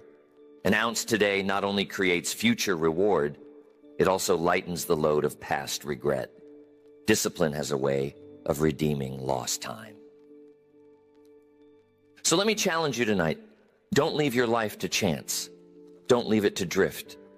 Drift leads to regret. Design leads to discipline, and discipline leads to success. Look at your calendar. Look at your bank account. Look at your health. Look at your relationships. Each one is telling you, are you picking up ounces or are you stacking tons? And if you're not happy with the answer, don't despair. Just begin. Begin today. Pick up the book. Take the walk. Make the call. Save the $1. Write the idea. Do the simple, small, ounce-sized things. Because over time, those ounces become the life you want. And if you don't, well, you already know the alternative. Discipline also shows up in your career. The ounce of being prepared, the ounce of learning a new skill, the ounce of arriving early, the ounce of giving more than you're paid for. That's how careers are built. I mean, that's how influence is earned. But the regret of neglecting your career is watching others advance while you stay stuck. It's realizing you had the chance but didn't take it. That regret will haunt you if you let it. And let me add one more. The Spirit. Discipline in the Spirit is daily reflection, gratitude, prayer, study. It's keeping your values in front of you. That's ounces. But regret in the Spirit is a restless soul, a life lived without purpose, without meaning. That's not just heavy, that's crushing. So here's the lesson. No area of life is exempt. Ounces of discipline add up to a harvest of reward. Tons of regret pile up to a life of sorrow. The question is not whether you'll carry something. The question is what? Everybody carries something. The disciplined carry ounces. The undisciplined carry tons. When you think about it, the greatest gift you can give yourself is discipline. Because discipline gives you wealth without fear, health without regret, relationships without bitterness, career without stagnation, and spirit without emptiness. Discipline is the ounce that opens the door to the good life. And the greatest tragedy I've seen is people who could have had it all, but didn't. Not because they weren't capable, not because they weren't smart, but because they neglected the small disciplines. And then years later, they carry the heavy weight of regret. And I don't want that for you. That's why I'm pressing this point so hard, because if you'll pick up the ounces, you'll never know the tons. And that's the way to live. But here's the thing. Discipline is not just about avoiding regret. It's about creating a life so rich, so full, so meaningful, that regret never even has a place to land. Discipline doesn't just spare you from sorrow. It gives you joy, pride, freedom. That's the payoff. You see, life will ask you for the price. You can pay with ounces of discipline up front, or you can pay with tons of regret at the end. But imagine the alternative. Imagine being able to say, I did it. I built it. I became it. I lived it. That's the testimony of discipline. That's the weight that lifts you instead of crushing you. So tell me, what would your life look like if you committed, really committed, to discipline for the next 5 years? Just 5. If you read the books, saved the money, exercised the body, nurtured the relationships, sharpened the skills, what would happen? I'll tell you. You'd look back in 5 years and be amazed at the difference. Because discipline compounds. Ounce upon ounce upon ounce. And suddenly, you're living a life you once only imagined. But if you neglect it 5 years from now, 10 years from now, you'll face the tons. And you'll say, I wish I had done it differently. And there is no heavier phrase than that. Those words weigh more than gold, more than steel, more than stone. They crush the heart. That's why I'm challenging you tonight. I've met people at the end of their careers, at the end of their lives, and I've heard both kinds of stories. One group says, I'm glad I did it that way. The other says, I wish I hadn't. That's the dividing line. Discipline or regret, ounces or tons. So how do you make sure you're on the right side? You decide. You decide to pay the small price now instead of the big price later. You decide to trade ease for effort, comfort for growth, distraction for focus. You decide to pick up the book, lace up the shoes, make the call, write the plan. You decide to pay ounces instead of tons. And here's the key. You don't wait for motivation. Motivation comes and goes. Discipline is stronger than motivation. Discipline says, I'll do it whether I feel like it or not. That's the power. And once you've practiced it, it becomes who you are. It becomes identity. You are disciplined. You are the kind of person who does what needs to be done when it needs to be done, whether you feel like it or not. And that identity is what carries you. Now think of the legacy you're building, because discipline isn't just about you. It's about those who watch you, follow you, learn from you. Your children, your friends, your colleagues, they're watching. And when they see you practice discipline, they're inspired. They learn. And they too avoid the tons. But if all they see is neglect, if all they see is regret, that's the inheritance you leave them. And that's too heavy a weight to pass on. So tonight, I urge you, pick up the ounces, not just for you, but for everyone who depends on you, everyone who looks to you, everyone who will one day remember you, because the memory of a disciplined life is light, uplifting, inspiring. The memory of a regretful life is heavy, sorrowful, and it lingers long after you're gone. Choose ounces, always ounces. They're light, they're doable, and they lead to the good life. Now I want to close with this thought. Life is a balance sheet. On one side, discipline. On the other, regret. And every day, every choice, you add to one column or the other. At the end of your life, the totals will be clear. And you'll either smile at the ounces you carried or weep at the tons you collected. And the difference is so small, it's almost invisible. It's whether you get up when the alarm rings, whether you read a few pages, whether you make the call, whether you set aside the dollar, whether you take the walk. Small things, easy things, ounce-sized things. And that's what makes life fair, because anyone can do it. You don't need to be rich. You don't need to be famous. You don't need a big degree. You just need the willingness to carry the ounces. Now, let me tell you what happens when you practice discipline. You begin to respect yourself. You begin to trust yourself. You begin to walk with dignity. And that self-respect builds confidence. That confidence builds action. That action builds success. And success attracts more success. That's the cycle. It all starts with the ounce of discipline. And here's what happens when you don't. You doubt yourself. You question yourself. You shrink. You make excuses. You justify. And that erosion of self-respect is heavier than any physical burden. That's the weight of regret. That's what makes people bitter, cynical, small. That's why I say regret doesn't just weigh tons. It breaks the spirit. So the choice is yours. Ounces or tons, light or heavy, joy or sorrow.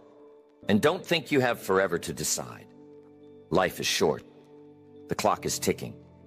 And every day you delay, the ounces slip away and the tons begin to form. That's the danger of neglect. It compounds silently. But so does discipline. That's the opportunity. And I want you to walk out of here tonight with a decision. A simple, clear decision to choose ounces, to carry them gladly, to make discipline your constant companion. Not because it's easy, not because it's fun, but because it's worth it. Worth it for your health, your wealth, your relationships, your career, your future, your legacy. And years from now, when someone asks you what your secret is, you can tell them the truth. That you picked up the ounces, so you never had to carry the tons. That you chose the light pain of discipline instead of the crushing weight of regret. That you designed your life instead of drifting into sorrow. That's the good life. That's the philosophy I've lived. And that's what I want for you. So tonight, take the ounces. Tomorrow, take them again. And soon you'll look back and realize you built a life you're proud of, a life with no regrets. and that is the best reward any of us can ask for. You will not rise above the level of your discipline. You can have the best ideas, the strongest ambition, the clearest goals. But if you can't lead yourself consistently, you will fall short every single time. Discipline is the foundation of everything that lasts. It's not glamorous, it's not loud, but it's what separates the people who talk about potential from the ones who actually deliver on it. Most people underestimate the role discipline plays in building a meaningful life. They treat it like a side tool instead of a central pillar. They think they need motivation when what they really need is structure. They think they need to feel inspired when what they actually need is to stop negotiating with their own excuses. Discipline is the bridge between intention and execution. It's the trait that shows up long after the mood has left. It's what drives consistency. It's what builds character. It's what creates trust with yourself. Because when you become someone who does what they say, your self-respect grows, your confidence grows, your influence grows. This isn't about punishment. Discipline is not about being rigid or robotic. It's about being clear. It's about being aligned. It's about building habits that support who you're becoming, not who you've been. Discipline isn't about making life harder. It's about removing chaos, about reducing unnecessary decisions, about building rhythm so you can create momentum. The truth is, most people don't lack potential. They lack follow-through. They're good at starting, bad at finishing, good at getting inspired, bad at staying locked in, not because they don't care, but because they've never trained their discipline. They've never structured their life to support it. They've never replaced their patterns. You can't expect to reach your goals with the same behavior that's kept you stuck. You can't expect to break through while still defaulting to the same habits that sabotage your momentum. Change requires more than effort. It requires discipline. Daily, quietly, repeatedly. Discipline is the skill that unlocks every other one. It makes learning easier because you stay consistent. It makes progress faster because you reduce friction. It makes performance sustainable because you're not relying on how you feel. You're moving from what you've decided. The challenge is, discipline rarely feels good in the moment. It often feels inconvenient, boring, repetitive. But over time, it delivers something motivation never can. Real, lasting results. And the more you train it, the more normal it becomes. Until one day, the things that used to require effort become part of your identity. There are 7 core techniques that sharpen this trait. Not fluff, not theory. Proven ways to build real discipline that holds under pressure. That doesn't collapse under distraction. That becomes a system you can trust, not a feeling you have to chase. These techniques are not for people who want it easy. They're for people who are ready to stop starting over, who are tired of hoping and ready to lead, who are done making promises they don't keep. This isn't about turning into someone else. It's about becoming who you said you were. It's about removing the gaps between your intention and your behavior. It's about replacing emotional decisions with aligned ones. It's about building a life where discipline doesn't feel like effort. It feels like integrity. The first technique to enhance your self-discipline is to eliminate negotiation. That internal debate, the voice that asks if you really have to do it today, the reasoning that tells you it's okay to push something until tomorrow, the logic that justifies easing up just this once has to be silenced. Because the moment you begin to negotiate with discipline, you lose to your feelings. And feelings are unreliable. You cannot win long-term if every action requires a conversation. If every decision depends on how you feel in the moment, then the moment controls you, not your plan, not your vision, your mood. And moods lie. They shift. They change based on sleep, stress, weather, other people's words, your own doubt. If your behavior is dictated by something that unpredictable, then your results will be just as unstable. Discipline begins when negotiation ends, when there's no question, no debate, no maybe. It's scheduled, so it's done. It's part of the process, so it's non-negotiable. You stop needing to feel inspired and start committing to the standard. You don't ask whether or not you're going to show up. You just show up.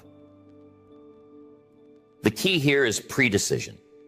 Most people try to make decisions in the moment, but by the time the moment arrives, you're tired, you're distracted, you're emotional, you're not clear. And when you're not clear, you negotiate. That's why your standards need to be set in advance. Your rules, your routines, your commitments, they're already decided. And when they're decided, your mind doesn't have to waste energy figuring it out all over again. You do it because it's who you are now. Not because it's easy, not because you feel like it, but because it's the rule, the system, the identity. That's how real discipline is built. Through alignment, not adrenaline. Through principle, not preference. Through non-negotiable habits that become part of your operating system. The best athletes in the world don't train when they feel like it. They train because that's what the schedule demands. The best leaders don't make decisions based on whether they feel powerful. They follow their process. The best creators don't rely on motivation. They rely on their system, and that's what separates them. Not talent, not excitement, structure, discipline, repetition. So how do you eliminate negotiation? You build routines. You anchor behaviors to time, to triggers, to identity. You don't just say you're going to be more disciplined. You decide exactly what that looks like. What time? What day? What action? You make it specific. And once it's on the calendar, it's as good as done. You don't leave open space for maybe. You remove the word later from your vocabulary. You get honest about what's actually essential. You cut the options that waste your time. You simplify, and you remove friction from starting. Because the easier it is to begin, the less room there is to talk yourself out of it. Every time you override the negotiation, your identity shifts. You show yourself who's in charge. You prove that your vision matters more than your mood, that your purpose isn't subject to your feelings, that your standard isn't up for discussion, and that internal power begins to build. Eventually, you'll notice something new. The voice that used to say, skip it, gets quieter. The resistance gets weaker because your pattern has changed. You're not hesitating. You're acting. You're not stalling. You're executing. And with each repetition, the negotiation fades and discipline takes its place. This isn't about forcing yourself forever. It's about retraining the voice in your head to support your future instead of sabotaging it. It's about shifting the internal conversation from, can I get out of this? To, this is who I am. From, how do I feel? To, what did I say I'd do? That's a different level of leadership. Because when you eliminate negotiation, you create momentum. You move faster. You build confidence. Not because it's easy, but because it's automatic. It's in your calendar. It's in your code. You don't wait for the right moment. You create rhythm. You create flow. You remove the drag of indecision, and you gain clarity, energy, and progress. The second technique to enhance your self-discipline is to master micro-commitments. Most people overestimate what they can do in a week and underestimate what they can do in a year. But the secret to unlocking that year is hidden in the day, in the next hour, in the next 5 minutes, in the next decision. Discipline is not built in big declarations. It's built in small follow-through. Micro commitments are specific, time-bound, doable actions that anchor your focus and reinforce your identity. They are the daily proof that you are becoming who you said you were. When people fail to stay disciplined, it's usually not because they aimed too low. It's because they aimed too vague. I'll start working out. I'll eat better. I'll be more focused. None of those statements have teeth. They have no time, no trigger, no target. And without that, you can't measure them.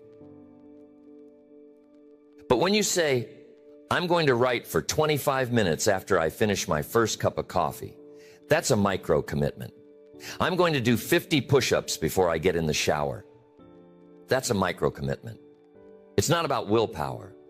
It's about setting up the next small win so that your brain begins to expect discipline. The magic of micro commitments is that they train your self-respect.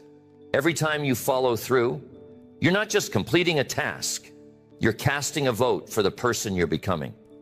That vote compounds. And when you string enough micro commitments together, you start to build a track record. And that track record becomes confidence. Confidence is not a feeling, it's a pattern. It's the recognition that you can trust yourself to do what you said you'd do. And you don't need huge wins to build it. You need consistency. You need rhythm. You need proof. Micro commitments give you that proof. They are the brick by brick foundation of your identity. When life gets overwhelming, the mistake most people make is trying to fix everything at once. They go all in on a 30-day plan, change their diet, overhaul their routine, and within a week, they're exhausted. Because they didn't build endurance, they tried to sprint through transformation. But discipline isn't built that way. It's built through consistency, through simplicity, through wins you can stack every day. And when you master the art of small wins, you become someone who doesn't need hype to act. You become someone who finishes what they start. Not because it's exciting, but because it's what you do. You get addicted to completion, to momentum, to discipline that's sustainable. Micro commitments create data. They give you something to track because you can't improve what you don't measure. And when your discipline feels off, you can go back to the basics. What were you doing when you felt strongest? What small actions had you locked in? What shifted? What needs to come back? That's how you lead yourself. With pattern awareness, with personal accountability. You don't need to overhaul your life. You need to show up for the next 5 minutes, then the next, then the next. One small promise, one small action, one small win. That's how discipline becomes a part of you. Not because you changed everything, but because you stopped abandoning the little things that mattered. You start your day with clarity. What is the one thing I will finish today no matter what? What's the trigger? What's the time frame? What's the first step? That's it. Then you build the day around it. Not hoping to feel ready, not waiting for motivation, just acting from your decision. The people who stay disciplined aren't more disciplined than you. They're better at setting up their day to support it. They use small commitments as anchors. They create structure where most people create stress.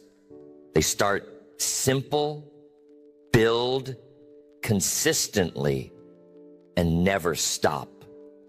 That's what mastery looks like. The third technique To enhance your self-discipline is to master the art of recovery. Most people associate discipline with intensity, pushing harder, grinding longer, powering through. But lasting discipline isn't just about the effort you exert. It's about the energy you manage. And if you don't know how to recover, you'll burn out. Not because you weren't capable, but because you never learned how to sustain. Discipline requires energy. Focus requires energy. Resilience requires energy. And when you deplete that energy without replenishing it, you start to slip. You stop thinking clearly. You make poor decisions. You procrastinate, not because you're lazy, but because you're drained. Your willpower fades, your frustration grows, and your results stall. This is where recovery becomes strategic. Not passive, not lazy, strategic.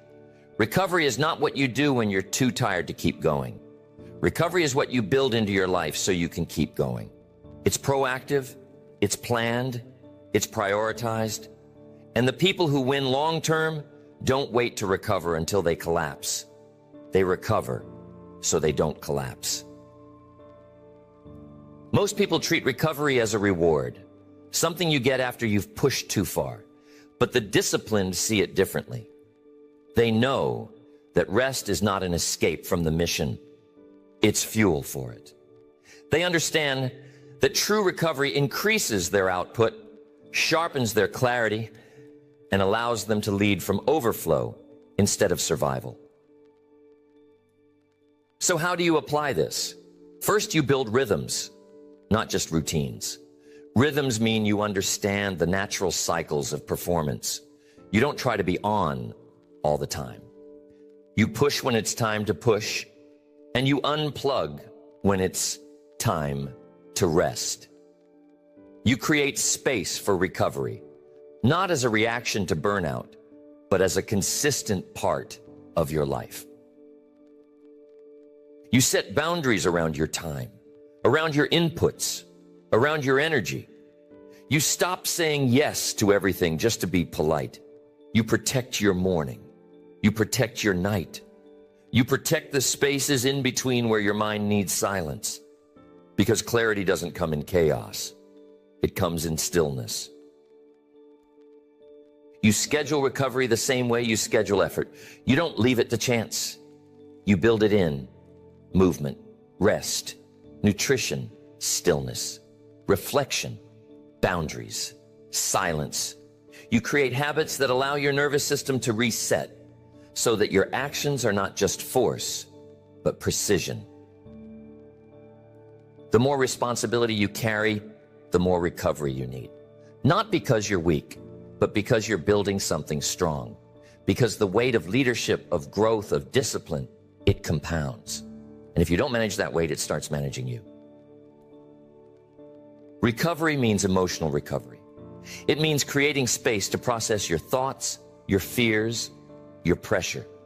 Not pretending you're fine, not suppressing, but facing what you're carrying so it doesn't leak into your behavior, so it doesn't sabotage your clarity, so it doesn't distort your decisions. You give yourself space to reset, not because you want to slow down, but because you want to speed up. You want to make better decisions. You want to think more clearly. You want to operate from alignment, not exhaustion. And that alignment doesn't come from doing more. It comes from recovering better. Recovery is what keeps your discipline from turning into burnout. It's what keeps your ambition from turning into anxiety. It's what keeps your focus from collapsing into fatigue. You don't build endurance by pushing nonstop. You build endurance by learning how to recharge. The people who sustain their discipline are not superhuman. They just treat energy like a currency. They spend it wisely. They replenish it consistently. They don't just plan their workload, they plan their recovery. They lead themselves through seasons of stress with structure. You are not weak for needing recovery. You are wise for choosing it. Because the goal is not just to win today, it's to keep winning, to keep leading, to keep rising. And that requires rest, not as escape, but as strategy. Not when it's convenient, but because it's essential. The fourth technique to enhance your self-discipline is to raise the cost of inconsistency. Most people stay inconsistent because inconsistency doesn't feel like it costs them anything in the moment. Skip one workout doesn't seem like a big deal. Snooze the alarm once, no real damage. Break the promise, just this time, you'll try again tomorrow. And because nothing explodes immediately, the pattern continues. But it's not free. Every time you break your word to yourself, you lose trust. You chip away at your belief. You tell your subconscious that your goals are optional, that your standards are flexible, that your identity is negotiable. And that erosion isn't loud, but it is powerful. Because discipline isn't just about performance. It's about the story you believe about yourself. If your story is, I do what I say, you show up different. If your story is, I break promises, your behavior starts to reflect that. And that story is shaped not by what you say, but by what you reinforce. Repetition builds identity, and inconsistency builds the wrong one. So if you want to change the pattern, you have to make inconsistency expensive. You have to feel the weight of breaking your word.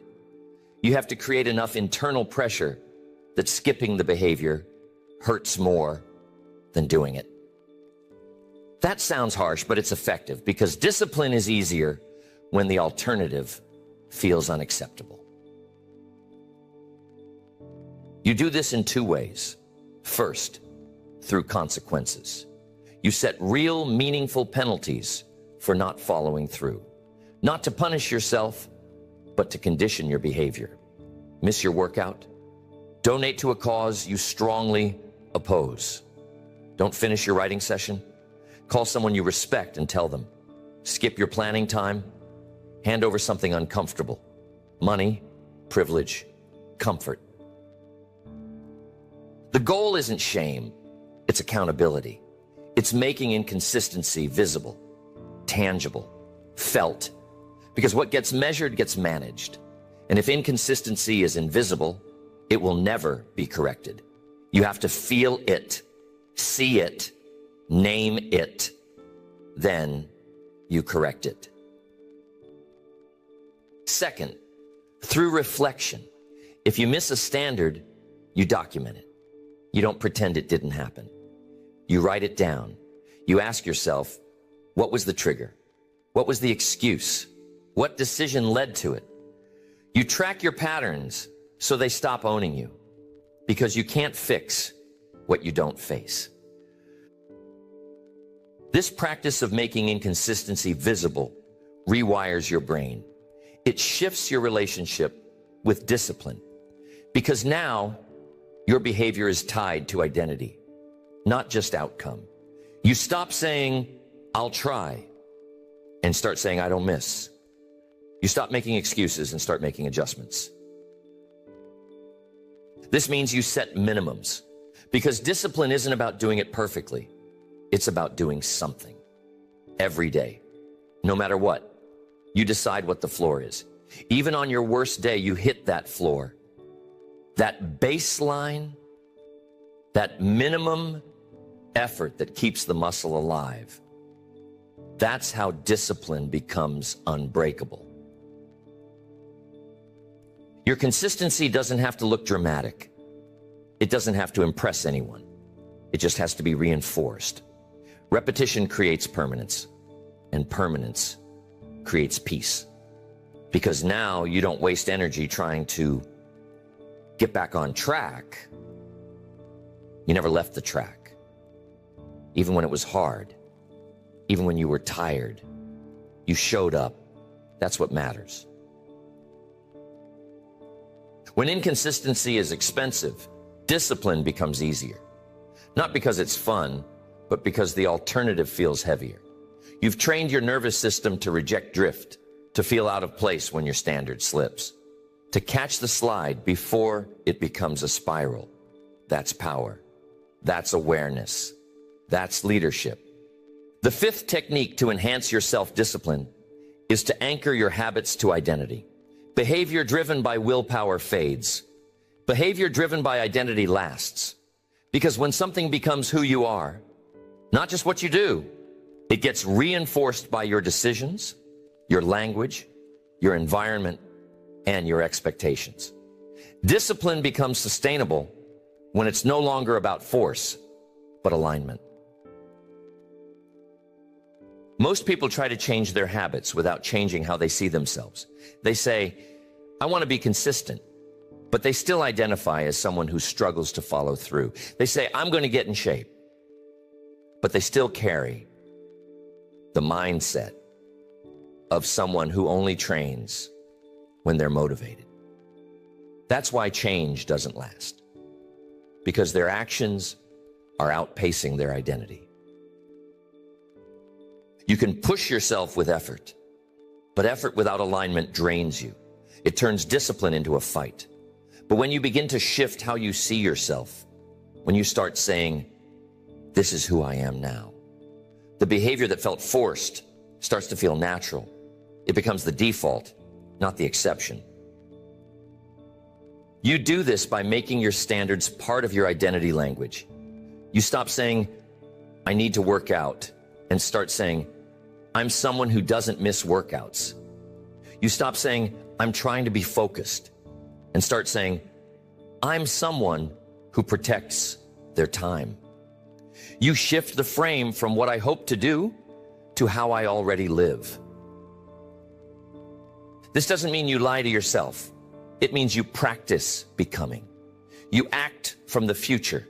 You embody the version of you who already lives that way, and you back it with action, even if it's small, even if it's uncomfortable, because each action you take in alignment with that identity strengthens it. Identity is not fixed. It's built. It's trained. It's formed through repetition, through consistent evidence, through small wins that stack up and eventually become truth. You don't need to believe it fully to begin. You just need to choose it and behave accordingly. Start with one area. Pick a habit you want to build and ask, who is the version of me that lives like this every day? Describe that person in detail. How do they think? How do they act when it's inconvenient? What decisions do they make when no one's watching? Then you become that person before the results show up. Because the fastest way to change your life is to stop making decisions based on your current identity and start making them based on your future one. The version of you who already has discipline doesn't ask, should I do this today? They've already decided. The standard is non-negotiable. Anchoring your habits to identity means you create an environment that reflects it. If you see yourself as someone who writes daily, your space reflects that. If you see yourself as someone who respects their health, your fridge reflects that. If you see yourself as someone who owns their focus, your schedule reflects that. Environment is an extension of identity, and alignment between the two is what makes behavior automatic. You don't rise to the level of your ambition. You fall to the level of your identity. If your current self-concept still sees discipline as a chore, it will always feel like effort. But when your concept of self becomes clear, aligned, elevated, your actions follow. Not because you're trying, because you've trained. And here's the beauty. The more you live like the version of you you're becoming, the faster you become them. Each day you hold the standard. Each day you show up aligned. Each day you reinforce the behavior. You stop needing to force the behavior. It becomes part of your nature, part of your rhythm, part of your identity.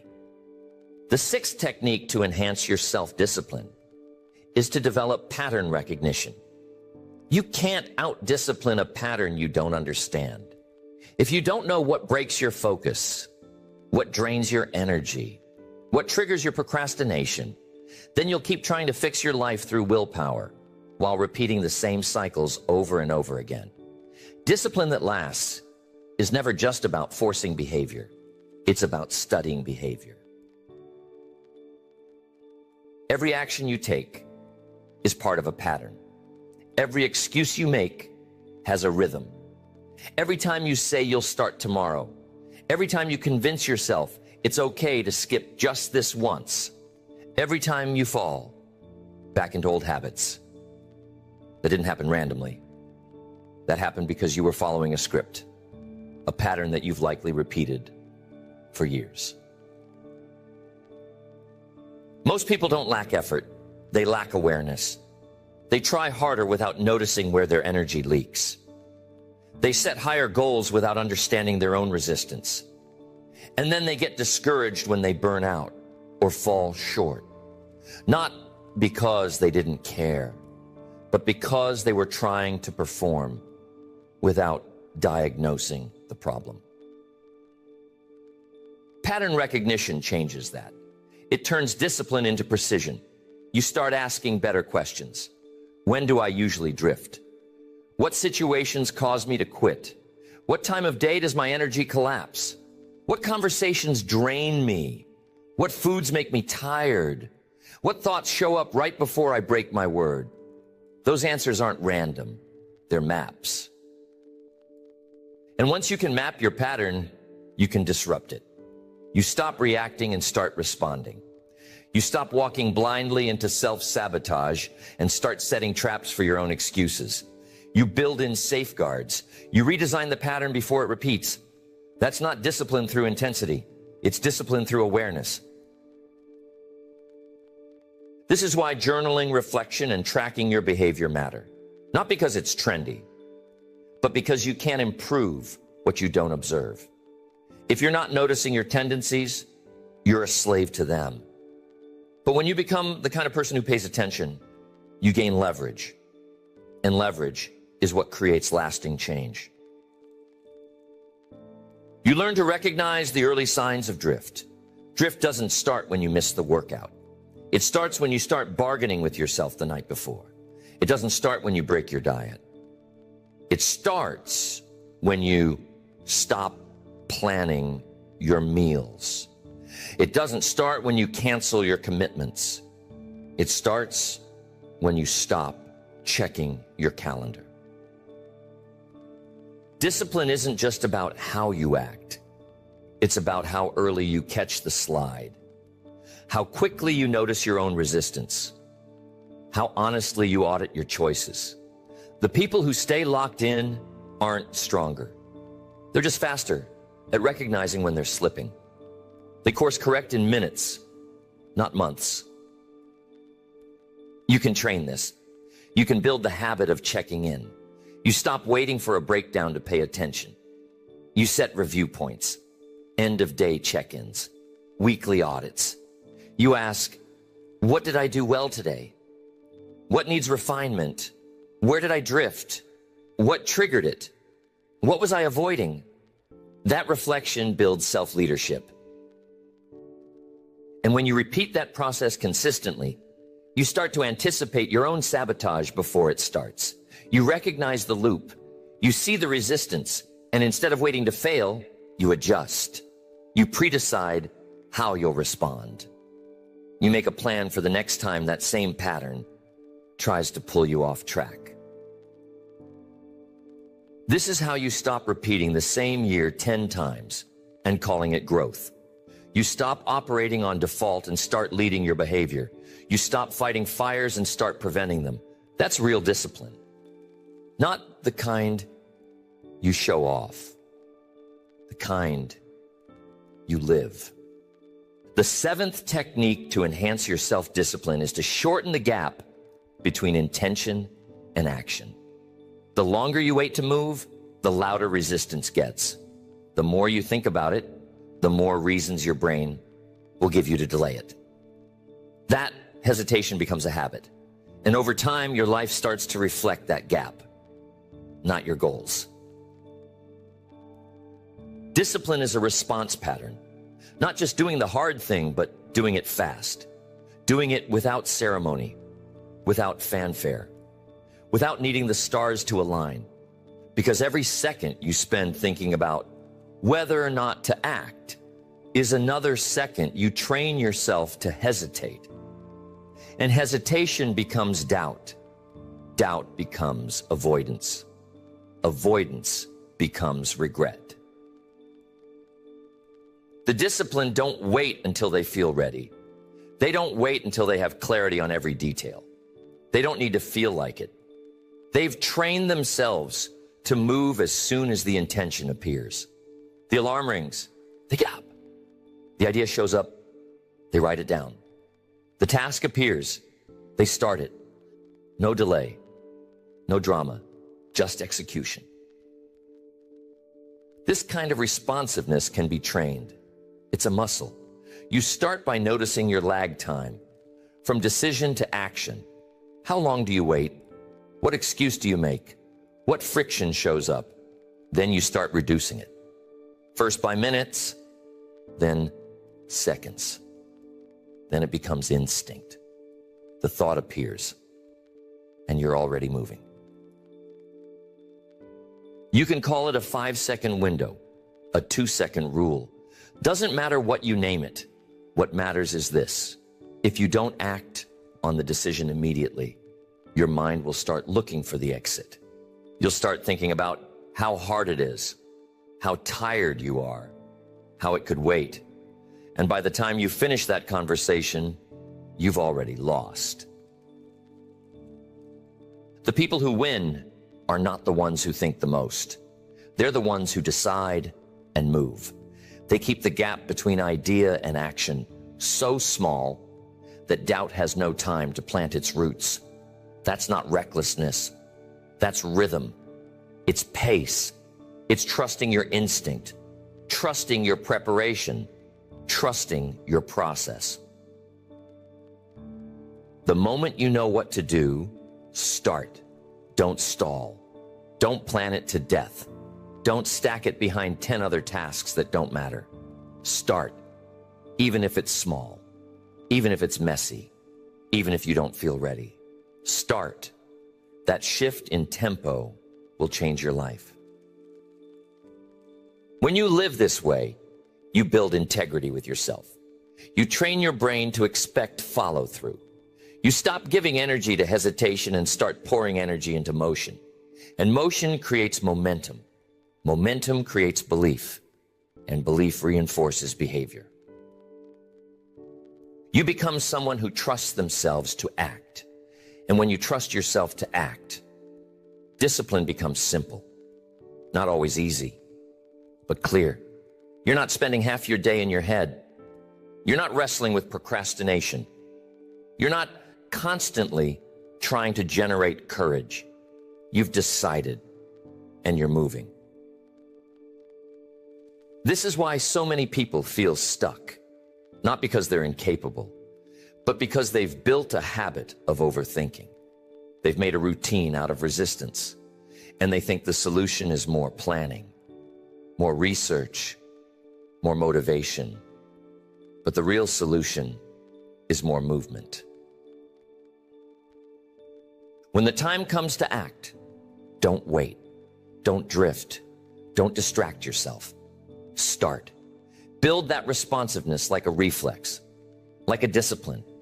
Because that fast action, that lean into behavior, is what breaks the loop. That's what creates results. You now hold 7 techniques, 7 tools, 7 strategies that don't just talk about discipline, but build it, and they work. Not because they're flashy, not because they're new, but because they're rooted in truth, in behavior, in clarity, in repetition. They're not tricks, they're not hacks, they're foundations. And when you live them, not just study them, you become someone who leads themselves with intention, instead of emotion. You've learned that discipline begins where negotiation ends. That every time you argue with your standard, you weaken your identity. But when you pre-decide what matters, when you stop looking for the mood to match your mission, everything gets simpler. Your day gets lighter. Your direction gets clearer. You don't hesitate, you move. You've learned the power of micro commitments. That small promises, kept daily, do more to change your future than giant leaps fueled by short-lived hype. You don't need a massive plan. You need movement, a pattern, a track record that reminds you, this is who I am now. That proof stacks. That proof leads. You've understood recovery is not weakness. It's strategy. That burnout doesn't come from effort alone, but from unmanaged energy. You've seen that the most disciplined people aren't always the ones who push hardest. They're the ones who protect their rhythm, who rest with intention, who build recovery into their routine so their performance can last. You've learned that inconsistency can't be tolerated, that if it doesn't cost you, you won't change it. That follow-through becomes real when the alternative feels unacceptable. You don't want to be perfect, but you can't afford to keep pretending inconsistency is harmless. Because every broken promise to yourself tells your brain that the standard doesn't matter. You've anchored discipline to identity.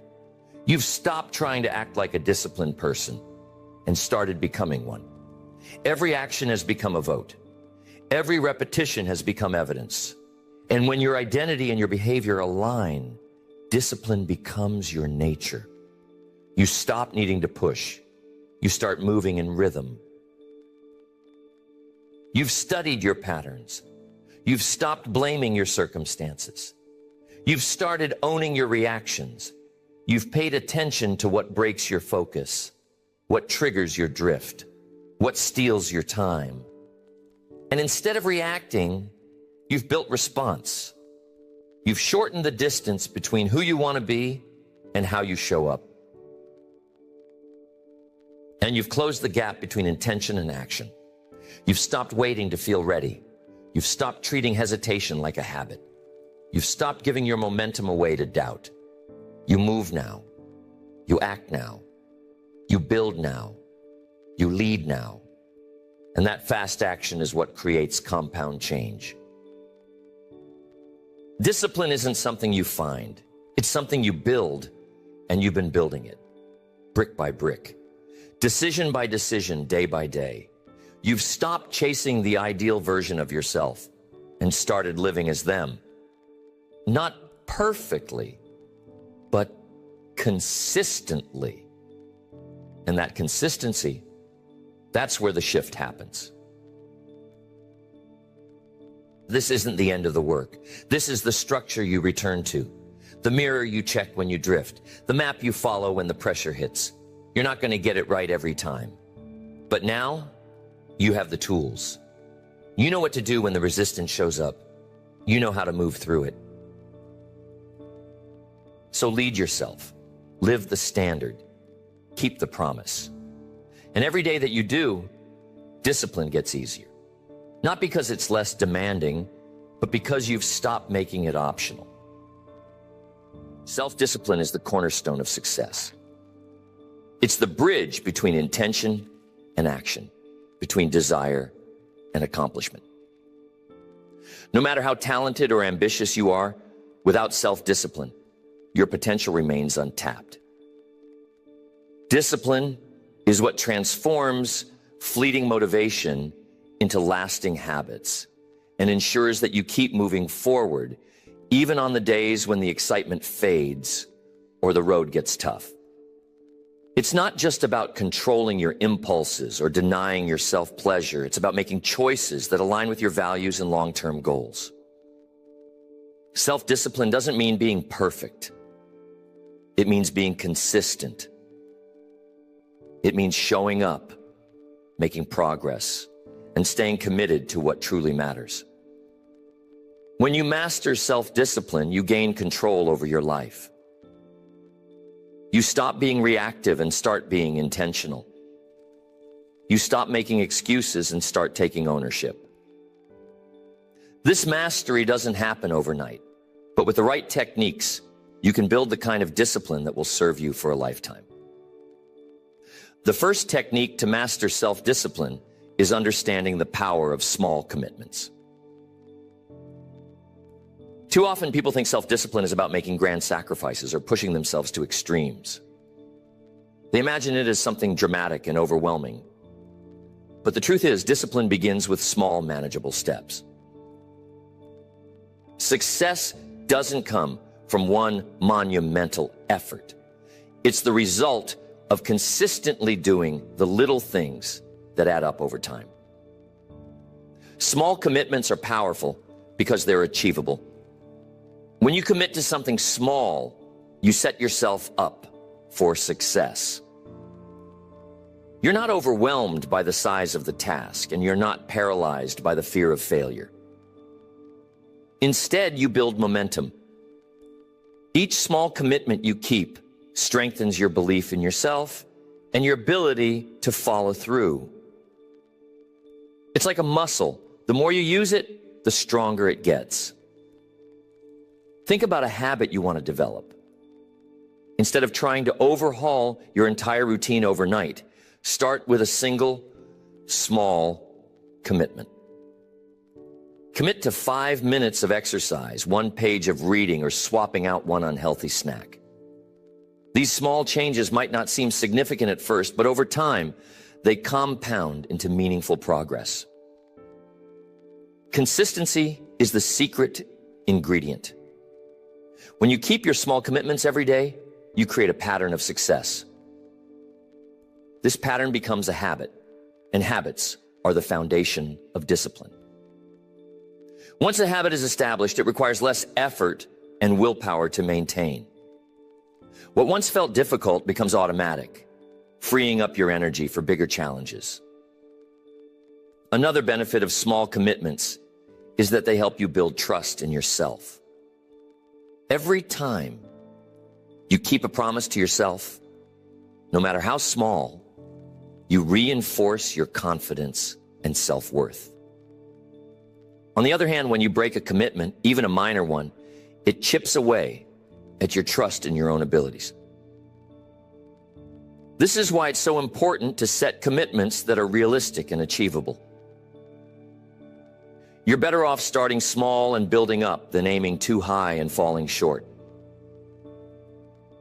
Discipline is about progress, not perfection. Don't let the fear of imperfection stop you from taking action. It's okay to stumble or make mistakes along the way. What matters is that you keep going. The key is to focus on the process, not just the outcome. Celebrate your efforts, no matter how small they seem. And remind yourself that each step forward brings you closer to your goal. Small commitments teach you the value of patience.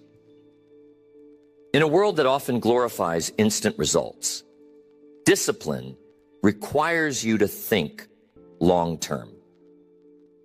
You may not see the impact of your small efforts right away, but if you trust the process and stay consistent, the results will come. This mindset shift is what separates those who give up too soon from those who achieve lasting success. Finally, small commitments help you build resilience. They prepare you for the bigger challenges ahead. By mastering the art of showing up and taking small, consistent actions, you develop the mental and emotional strength needed to tackle more significant obstacles. Each small victory builds your confidence and reinforces your ability to stay disciplined no matter what life throws your way. Mastering self-discipline through small commitments is about understanding that success isn't about doing everything at once. It's about doing the right things consistently. It's about showing up, even when it's hard, and trusting that your efforts will pay off. This technique lays the foundation for all the other techniques, giving you the stability and momentum you need to take on bigger challenges with confidence and focus. The second technique to master self-discipline is learning to prioritize what truly matters. Self-discipline isn't just about working harder. It's about working smarter. It's about focusing your energy on the things that align with your goals and values, while letting go of the distractions that pull you off course. Discipline without direction is like a ship without a compass. It doesn't matter how hard you row if you don't know where you're going. Prioritization begins with clarity. You have to know what you're aiming for. Too many people drift through life without a clear sense of purpose. They get caught up in busy work or other people's priorities and wonder why they never seem to make progress. The first step to mastering prioritization is taking the time to define your goals. What do you want to achieve? What kind of person do you want to become? What does success look like for you? Once you have a clear vision, you can begin to align your actions with that vision. One way to prioritize effectively is to identify your big rocks. These are the tasks, goals, or commitments that have the greatest impact on your life. Imagine your time is a jar. If you fill it with sand, small, insignificant tasks, there's no room for the big rocks. But if you put the big rocks in first, the sand will fit around them. Successful people focus on their big rocks first. They schedule time for their highest priorities and let everything else fall into place. Not everything can be a priority. One of the hardest but most important aspects of prioritization is learning to say no when you need to. Every time you say yes to something unimportant, you're saying no to something that truly matters. Discipline means being willing to disappoint others at times in order to stay true to your own goals. It means recognizing that your time and energy are limited and choosing to spend them wisely. Prioritization requires you to distinguish between what's urgent and what's important. Urgent tasks demand your immediate attention, but they're not always aligned with your long-term goals. Important tasks, on the other hand, are the ones that move you closer to your vision, even if they don't have pressing deadlines. Successful people focus on the important tasks first. They don't let the noise of urgency drown out the signal of importance. One technique for prioritizing is to plan your day the night before. Before you go to bed, take a few minutes to review your goals and identify the top 3 things you want to accomplish the next day. These should be tasks that align with your big rocks and make a meaningful impact. When you wake up, you'll have a clear sense of direction and purpose, which makes it easier to stay disciplined throughout the day. Another powerful tool is time blocking. Instead of reacting to your day as it unfolds, proactively schedule blocks of time for your most important tasks. Treat these blocks as sacred appointments with yourself. During these times, eliminate distractions and focus entirely on the task at hand. This approach not only helps you prioritize, but increases your efficiency and productivity. It's important to regularly reassess your priorities. Life is dynamic, and your goals and values may shift over time. What was a big rock 6 months ago might no longer be relevant today. Take time to reflect on whether your actions are still aligned with your vision. If they're not, make adjustments. Self-discipline is about being flexible enough to adapt while remaining committed to what truly matters. Prioritization isn't just about what you do, it's about what you don't do. Eliminating or delegating low-value tasks frees up your time and energy for the things that matter most. Ask yourself, is this task necessary? Could someone else do it better or faster? Does it align with my goals? If the answer is no, it's time to let it go.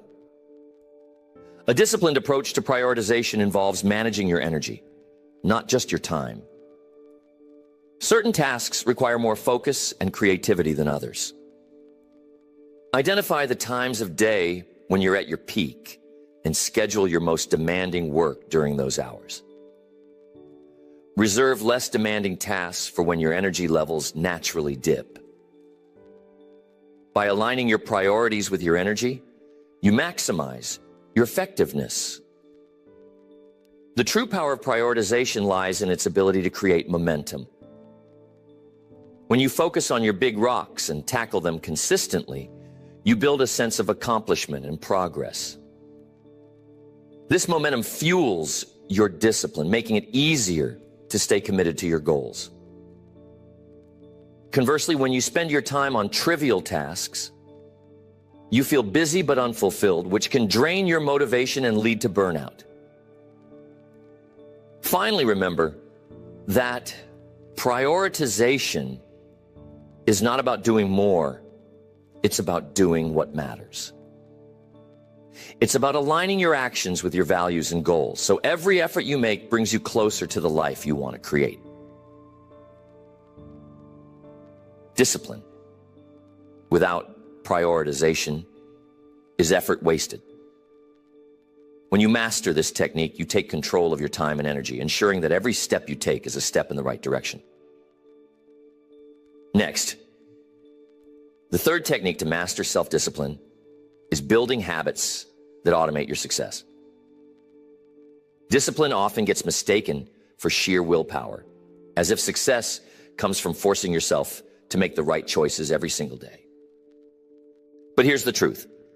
Willpower is a finite resource. If you rely on it alone, you'll burn out quickly. That's why the most disciplined people don't leave their success to chance. They build habits that carry them forward automatically. Habits are the foundation of self-discipline because they reduce the need for constant decision-making. When something becomes a habit, you no longer have to wrestle with whether or not to do it. It becomes a natural part of your routine. This frees up your mental energy for more complex challenges and ensures that you're consistently taking actions that align with your goals. Building habits starts with small, consistent actions. Too often, people try to overhaul their entire lives overnight, only to abandon their efforts within weeks. Real, lasting change comes from starting small. If you want to start working out, don't aim to work out for an hour every day from the start.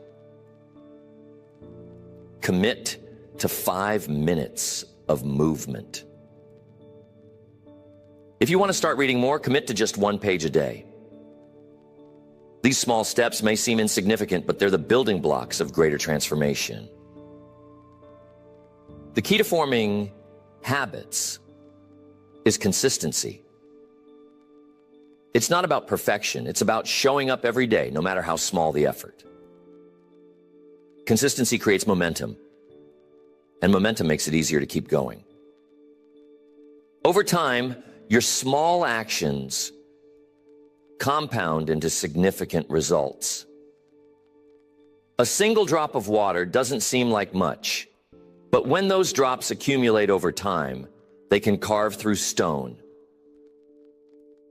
One way to make habits stick is by attaching them to existing routines. This is known as habit stacking. If you want to start journaling, attach it to something you already do every day, like brushing your teeth or drinking your morning coffee. By linking that new habit to an established one, you create a natural cue that reminds you to take action. Environment plays a crucial role in habit formation. Your surroundings can either support or sabotage your efforts. If you're trying to eat healthier, stock your kitchen with nutritious foods and remove temptations.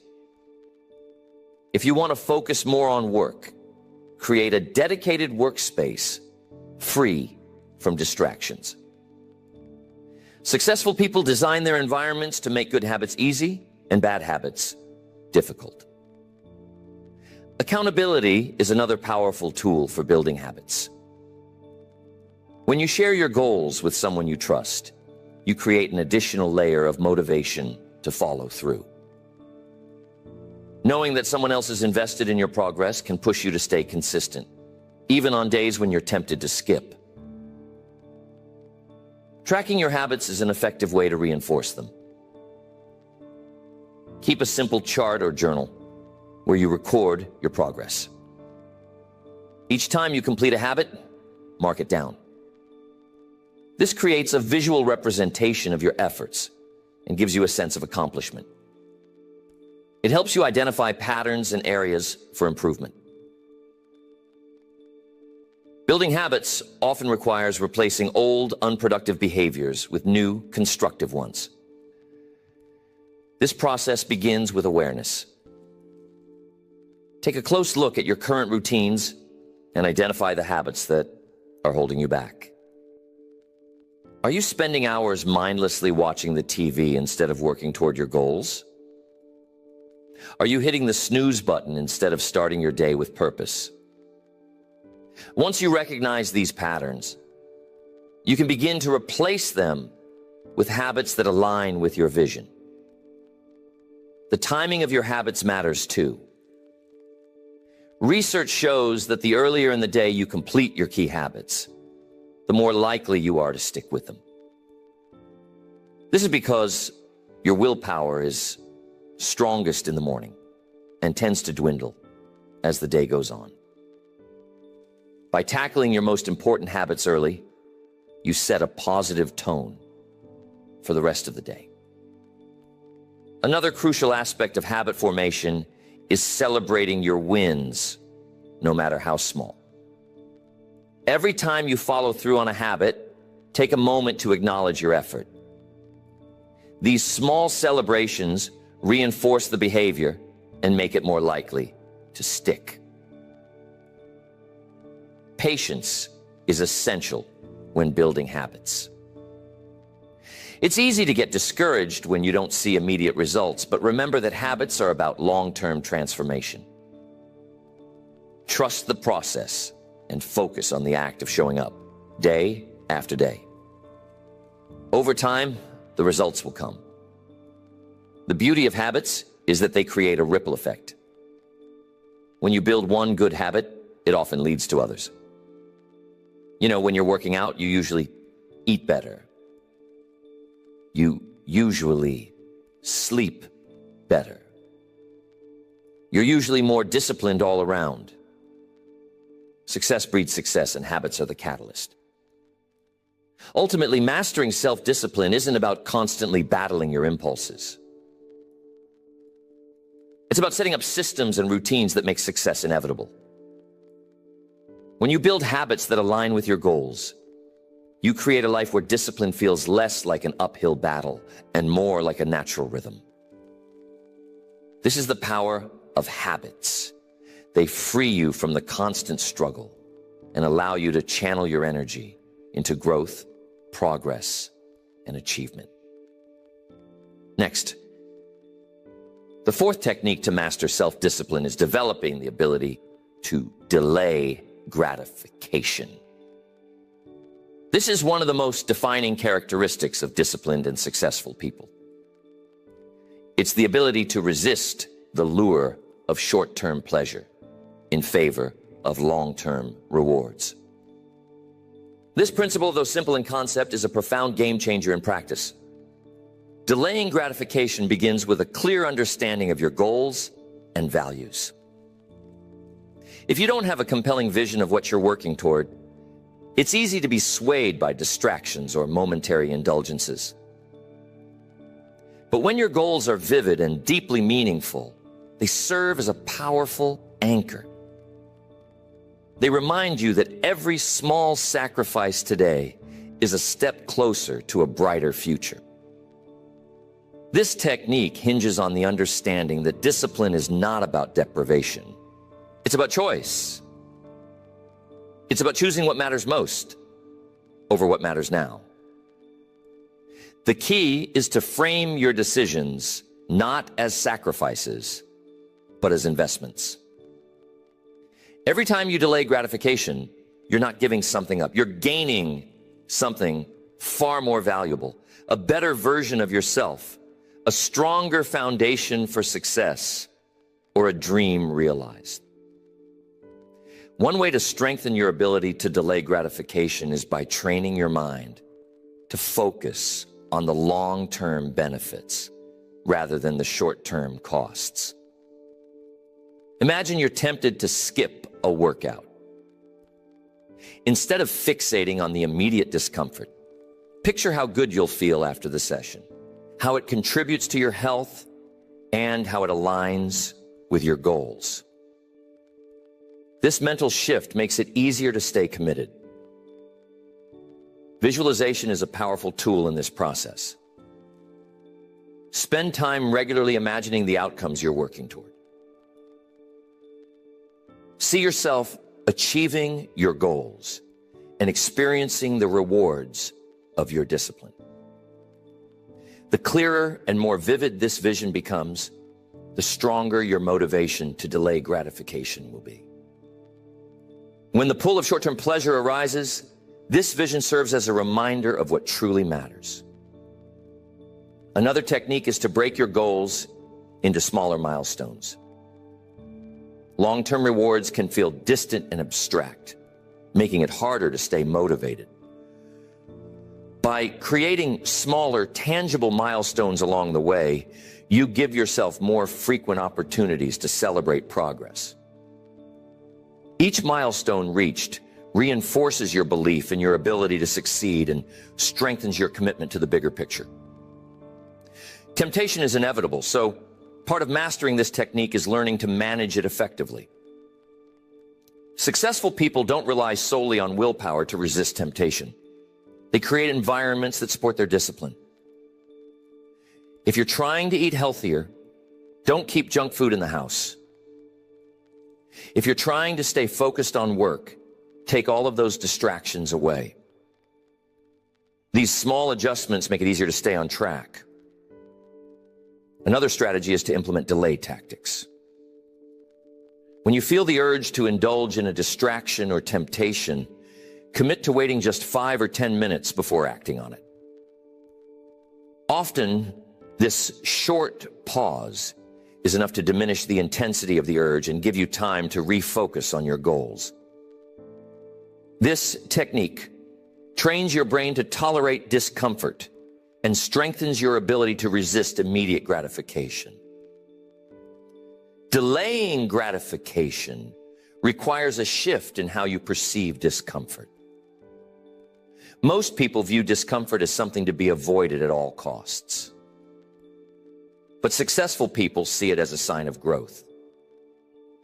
They understand that discomfort is often the price of progress. When you embrace this mindset, you begin to see the value in temporary struggle because you know it's leading you somewhere worthwhile. Rewards and incentives can play a role in reinforcing delayed gratification. When you set a goal, attach a meaningful reward to its achievement. The anticipation of this reward can help you stay disciplined during challenging moments. However, the reward should be tied to the completion of the goal, not to each step along the way. This distinction ensures that the reward reinforces long-term success rather than short-term satisfaction. Accountability is another powerful tool. Share your goals and commitments with someone you trust. Knowing that someone else is aware of your intentions can motivate you to stay disciplined. It adds an external layer of responsibility that complements your internal drive. Delaying gratification isn't just about big decisions. It's about mastering the small, everyday moments where discipline is tested. It's in choosing to stay focused for another hour instead of giving in to distraction. It's in saying no to an unnecessary expense to save for something more meaningful. It's in going to bed on time so you can wake up energized for the day ahead. These seemingly small choices, repeated consistently, shape your character and your results. Patience is the backbone of delayed gratification. In a world that often prioritizes instant results, patience can feel like a rare and difficult virtue. But it's one of the most rewarding. When you cultivate patience, you develop the resilience to keep going, even when the rewards aren't immediately visible. You learn to trust the process and focus on the progress you're making, no matter how incremental it may seem. The ability to delay gratification is tied to self-trust. When you consistently honor your commitments to yourself, you build confidence in your ability to follow through. This self-trust becomes a powerful motivator, reinforcing your belief that you're capable of achieving your goals. Over time, this positive feedback loop strengthens your discipline and makes it easier to resist short-term temptations. Ultimately, delaying gratification is about mastering your impulses and aligning your actions with your values and vision. It's about choosing to live with intention rather than being driven by fleeting desires. When you develop this skill, you gain control over your life and your future. You stop reacting to the moment and start acting with purpose. And that is the essence of self-discipline. The fifth technique to master self-discipline is to create and commit to a structured routine. Routine is the backbone of discipline. It's the system that turns your intentions into actions and your actions into habits. While motivation may spark the initial desire to act, it's routine that ensures you follow through consistently, regardless of how you feel on any given day. Structure doesn't restrict your freedom, it enhances it. When you create a well-thought-out routine, you eliminate the need to make constant decisions about how to spend your time. This reduces mental fatigue and allows you to channel your energy into productive activities. Successful people understand this. They don't leave their days to chance. Instead, they design their routines to align with their goals and priorities. The foundation of a strong routine is clarity. You need to know what you want to achieve and why it matters. This clarity allows you to identify the key actions that will move you closer to your goals. Once you've defined these actions, the next step is to schedule them into your day. When something is on your schedule, it becomes a non-negotiable commitment rather than a vague intention. A structured routine often begins with a purposeful morning. How you start your day sets the tone for everything that follows.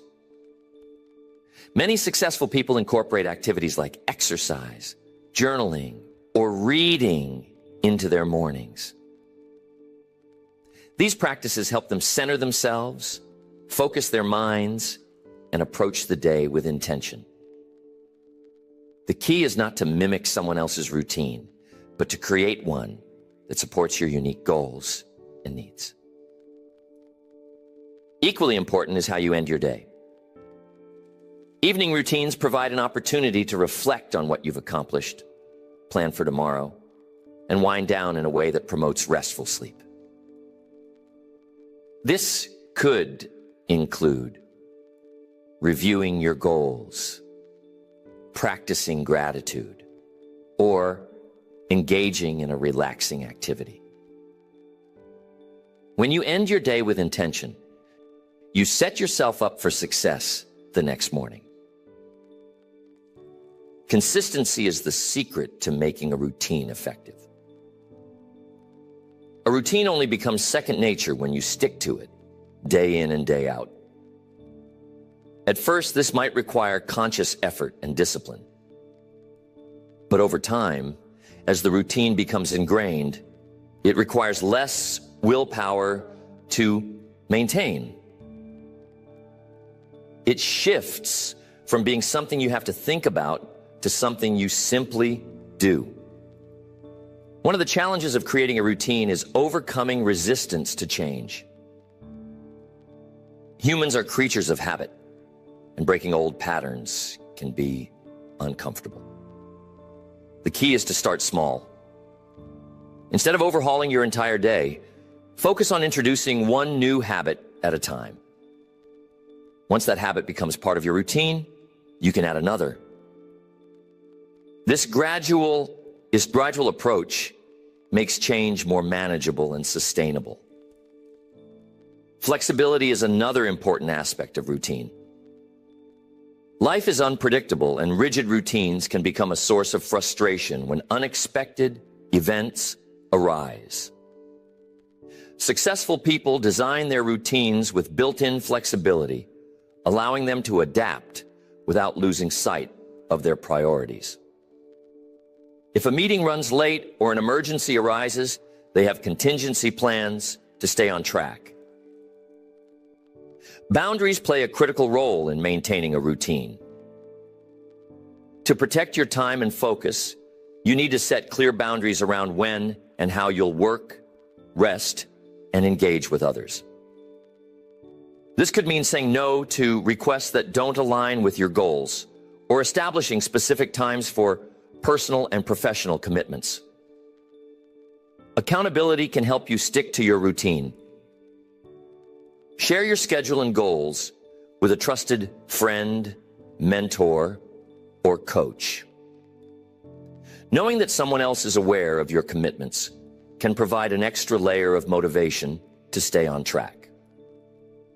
You can even create shared routines with a partner or group where you support each other in maintaining discipline. Tracking your progress is an essential part of maintaining a routine. Use a journal, planner, or habit tracker to record your actions and reflect on your performance.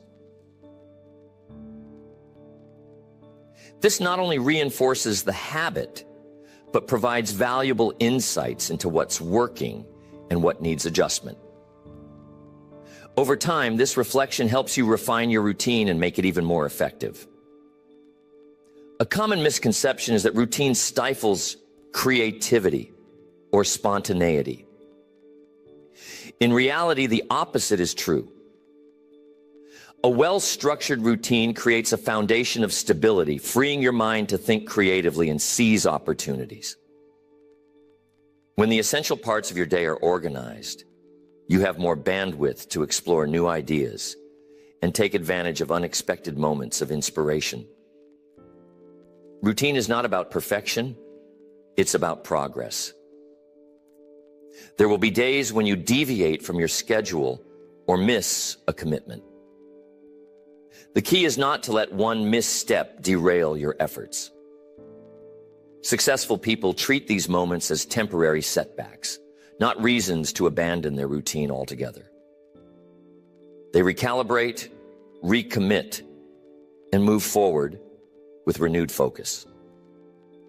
Ultimately, a routine is a tool for aligning your daily actions with your long-term vision. It bridges the gap between where you are and where you want to be. By creating and committing to a structured routine, you take control of your time, energy, and focus.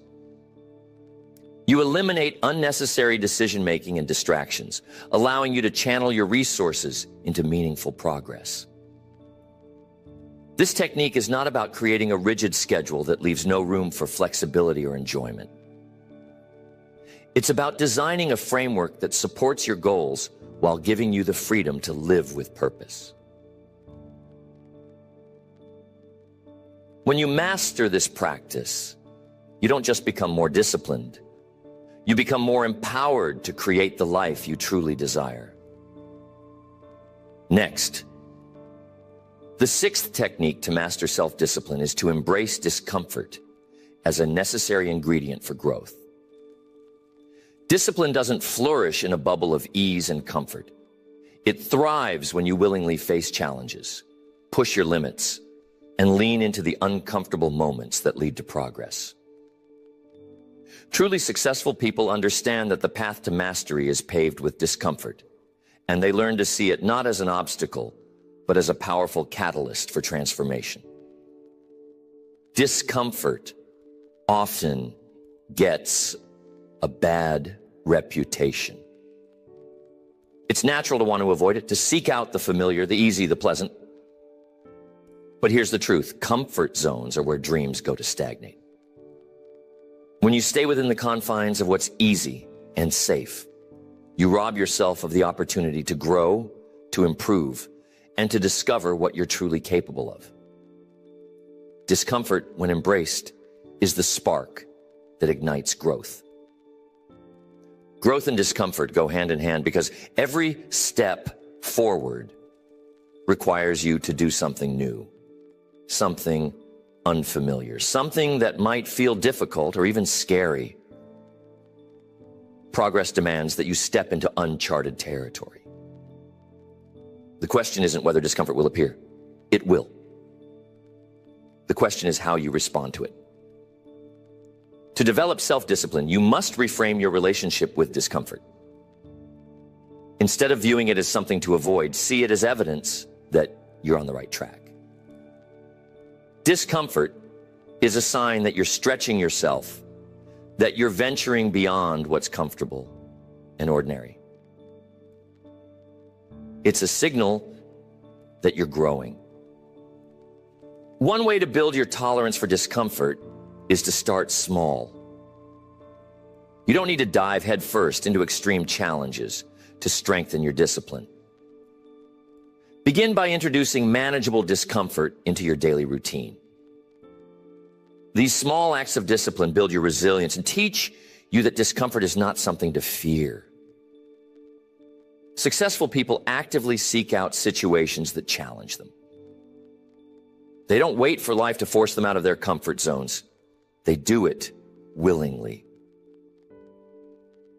They understand that the more they expose themselves to discomfort, the more comfortable they become with uncertainty, struggle, and growth. Over time, what once felt difficult or intimidating becomes second nature, and their capacity for discipline expands. Discomfort often brings with it the voice of doubt, the inner critic that whispers, "You can't do this," or "This is too hard." Learning to quiet that voice is an essential part of mastering self-discipline. Successful people train themselves to focus on their goals and their why rather than their immediate feelings. They remind themselves of the bigger picture and the rewards that lie on the other side of the challenge. Visualization can be a powerful tool for overcoming discomfort. When you encounter a difficult moment, take a few seconds to picture yourself succeeding, finishing the workout, delivering the speech, completing the project. Imagine how you'll feel when you've pushed through the discomfort and achieved your goal. This mental rehearsal can provide the motivation you need to stay the course. Accountability plays a role in embracing discomfort. Share your goals and challenges with someone you trust, a mentor, a friend, or a coach, who can provide encouragement and perspective. When you know that someone else is aware of your efforts, it becomes easier to stay committed even when things get tough. They can remind you of your why when your resolve wavers. Another key to navigating discomfort is to focus on progress, not perfection. When you challenge yourself, you won't always get it right the first time. There will be setbacks, missteps, and moments when you fall short of your expectations. But these moments are not failures. They're opportunities to learn and grow. Celebrate the fact that you showed up and tried, and use each experience to refine your approach. Discomfort teaches patience. In a world that values instant results, it's easy to get discouraged when progress feels slow. But self-discipline is not about quick wins. It's about sustained effort over time. Discomfort reminds you that growth is a process, not an event. It requires consistency, resilience, and a willingness to keep going, even when the payoff isn't immediately visible. One of the most powerful shifts you can make is to embrace discomfort as a teacher. Every challenge you face has something to teach you about yourself, your strengths, your weaknesses, and your potential. When you approach discomfort with curiosity rather than resistance, you open yourself to insights and growth that would otherwise remain hidden. You begin to see discomfort not as an enemy, but as an ally on your journey to success. It's important to recognize that discomfort is temporary. The pain of effort, the struggle of learning, the uncertainty of trying something new, these feelings pass. What remains is the growth, the knowledge, the strength, and the confidence that come from persevering. Successful people understand this, and they use it to motivate themselves to keep pushing forward. Over time, as you repeatedly face and overcome discomfort, you build a sense of self-trust. You prove to yourself that you can handle challenges, that you can endure and overcome, and that you're capable of more than you once believed. This confidence becomes a powerful driver of discipline, propelling you to tackle even greater challenges. Embracing discomfort doesn't mean seeking pain for its own sake. It means recognizing that every worthwhile goal comes with a price of effort and persistence. It means being willing to pay that price because you know the rewards far outweigh the temporary discomfort. When you adopt this mindset, you unlock a level of discipline and determination that sets you apart. Discomfort is not a barrier. It's a bridge. It's the space between where you are and where you want to be. By embracing it, you turn challenges into opportunities, doubts into determination, and struggles into success. This is how you cultivate the discipline to achieve your goals and create a life of growth, purpose, and fulfillment. Remember, self-discipline is not a single trait or a fleeting act of willpower. It's a way of life. It's the sum of your habits, your mindset, and your willingness to consistently choose the hard but right path over the easy but meaningless one. It's the foundation upon which all success is built, the steady hand that guides you through the chaos of life toward your goals. When you commit to mastering self-discipline, you're not just committing to a set of rules or restrictions, you're committing to your future self. You're choosing to prioritize long-term fulfillment over short-term gratification. You're choosing growth, excellence, and integrity over mediocrity, complacency, and excuses. What's most inspiring about self-discipline is that it's not reserved for the naturally gifted, the privileged, or the lucky. It's accessible to anyone who is willing to do the work. It doesn't matter where you're starting from or what challenges you face. What matters is your commitment to taking one step at a time, consistently moving closer to the person you want to become. The techniques are not theoretical. They're practical, proven strategies that you can start applying today. From clarifying your why to mastering your habits, from building a fortress around your focus to embracing discomfort as a teacher, each technique is a piece of the puzzle. Together, they create a framework that empowers you to take control of your life and shape your destiny. Self-discipline is a journey, not a destination. There will be days when you falter, when the pull of comfort feels overwhelming, or when progress seems slow. But those moments are not failures. They're opportunities to recommit, to learn, and to grow stronger. Each time you choose discipline over distraction, you're reinforcing your commitment to yourself and your goals. The beauty of self-discipline is that it compounds. The small discipline choices you make today build momentum, confidence, and resilience over time. What feels difficult now will become second nature, and the progress you achieve will inspire you to aim even higher. It's a virtuous cycle that transforms not only your actions, but your identity. At its core, self-discipline is about self-respect. It's about recognizing your worth and refusing to settle for less than your best. It's about treating your time, your energy, and your potential as the precious resources they are.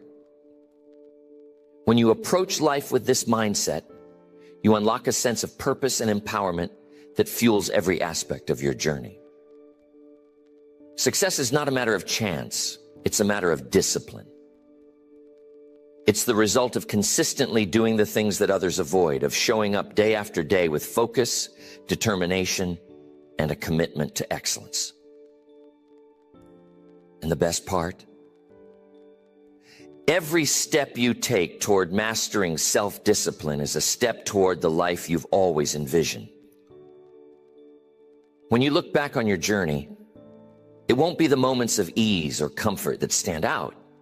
It will be the times when you chose to push through the struggle, to rise above the distractions, and to stay true to your purpose.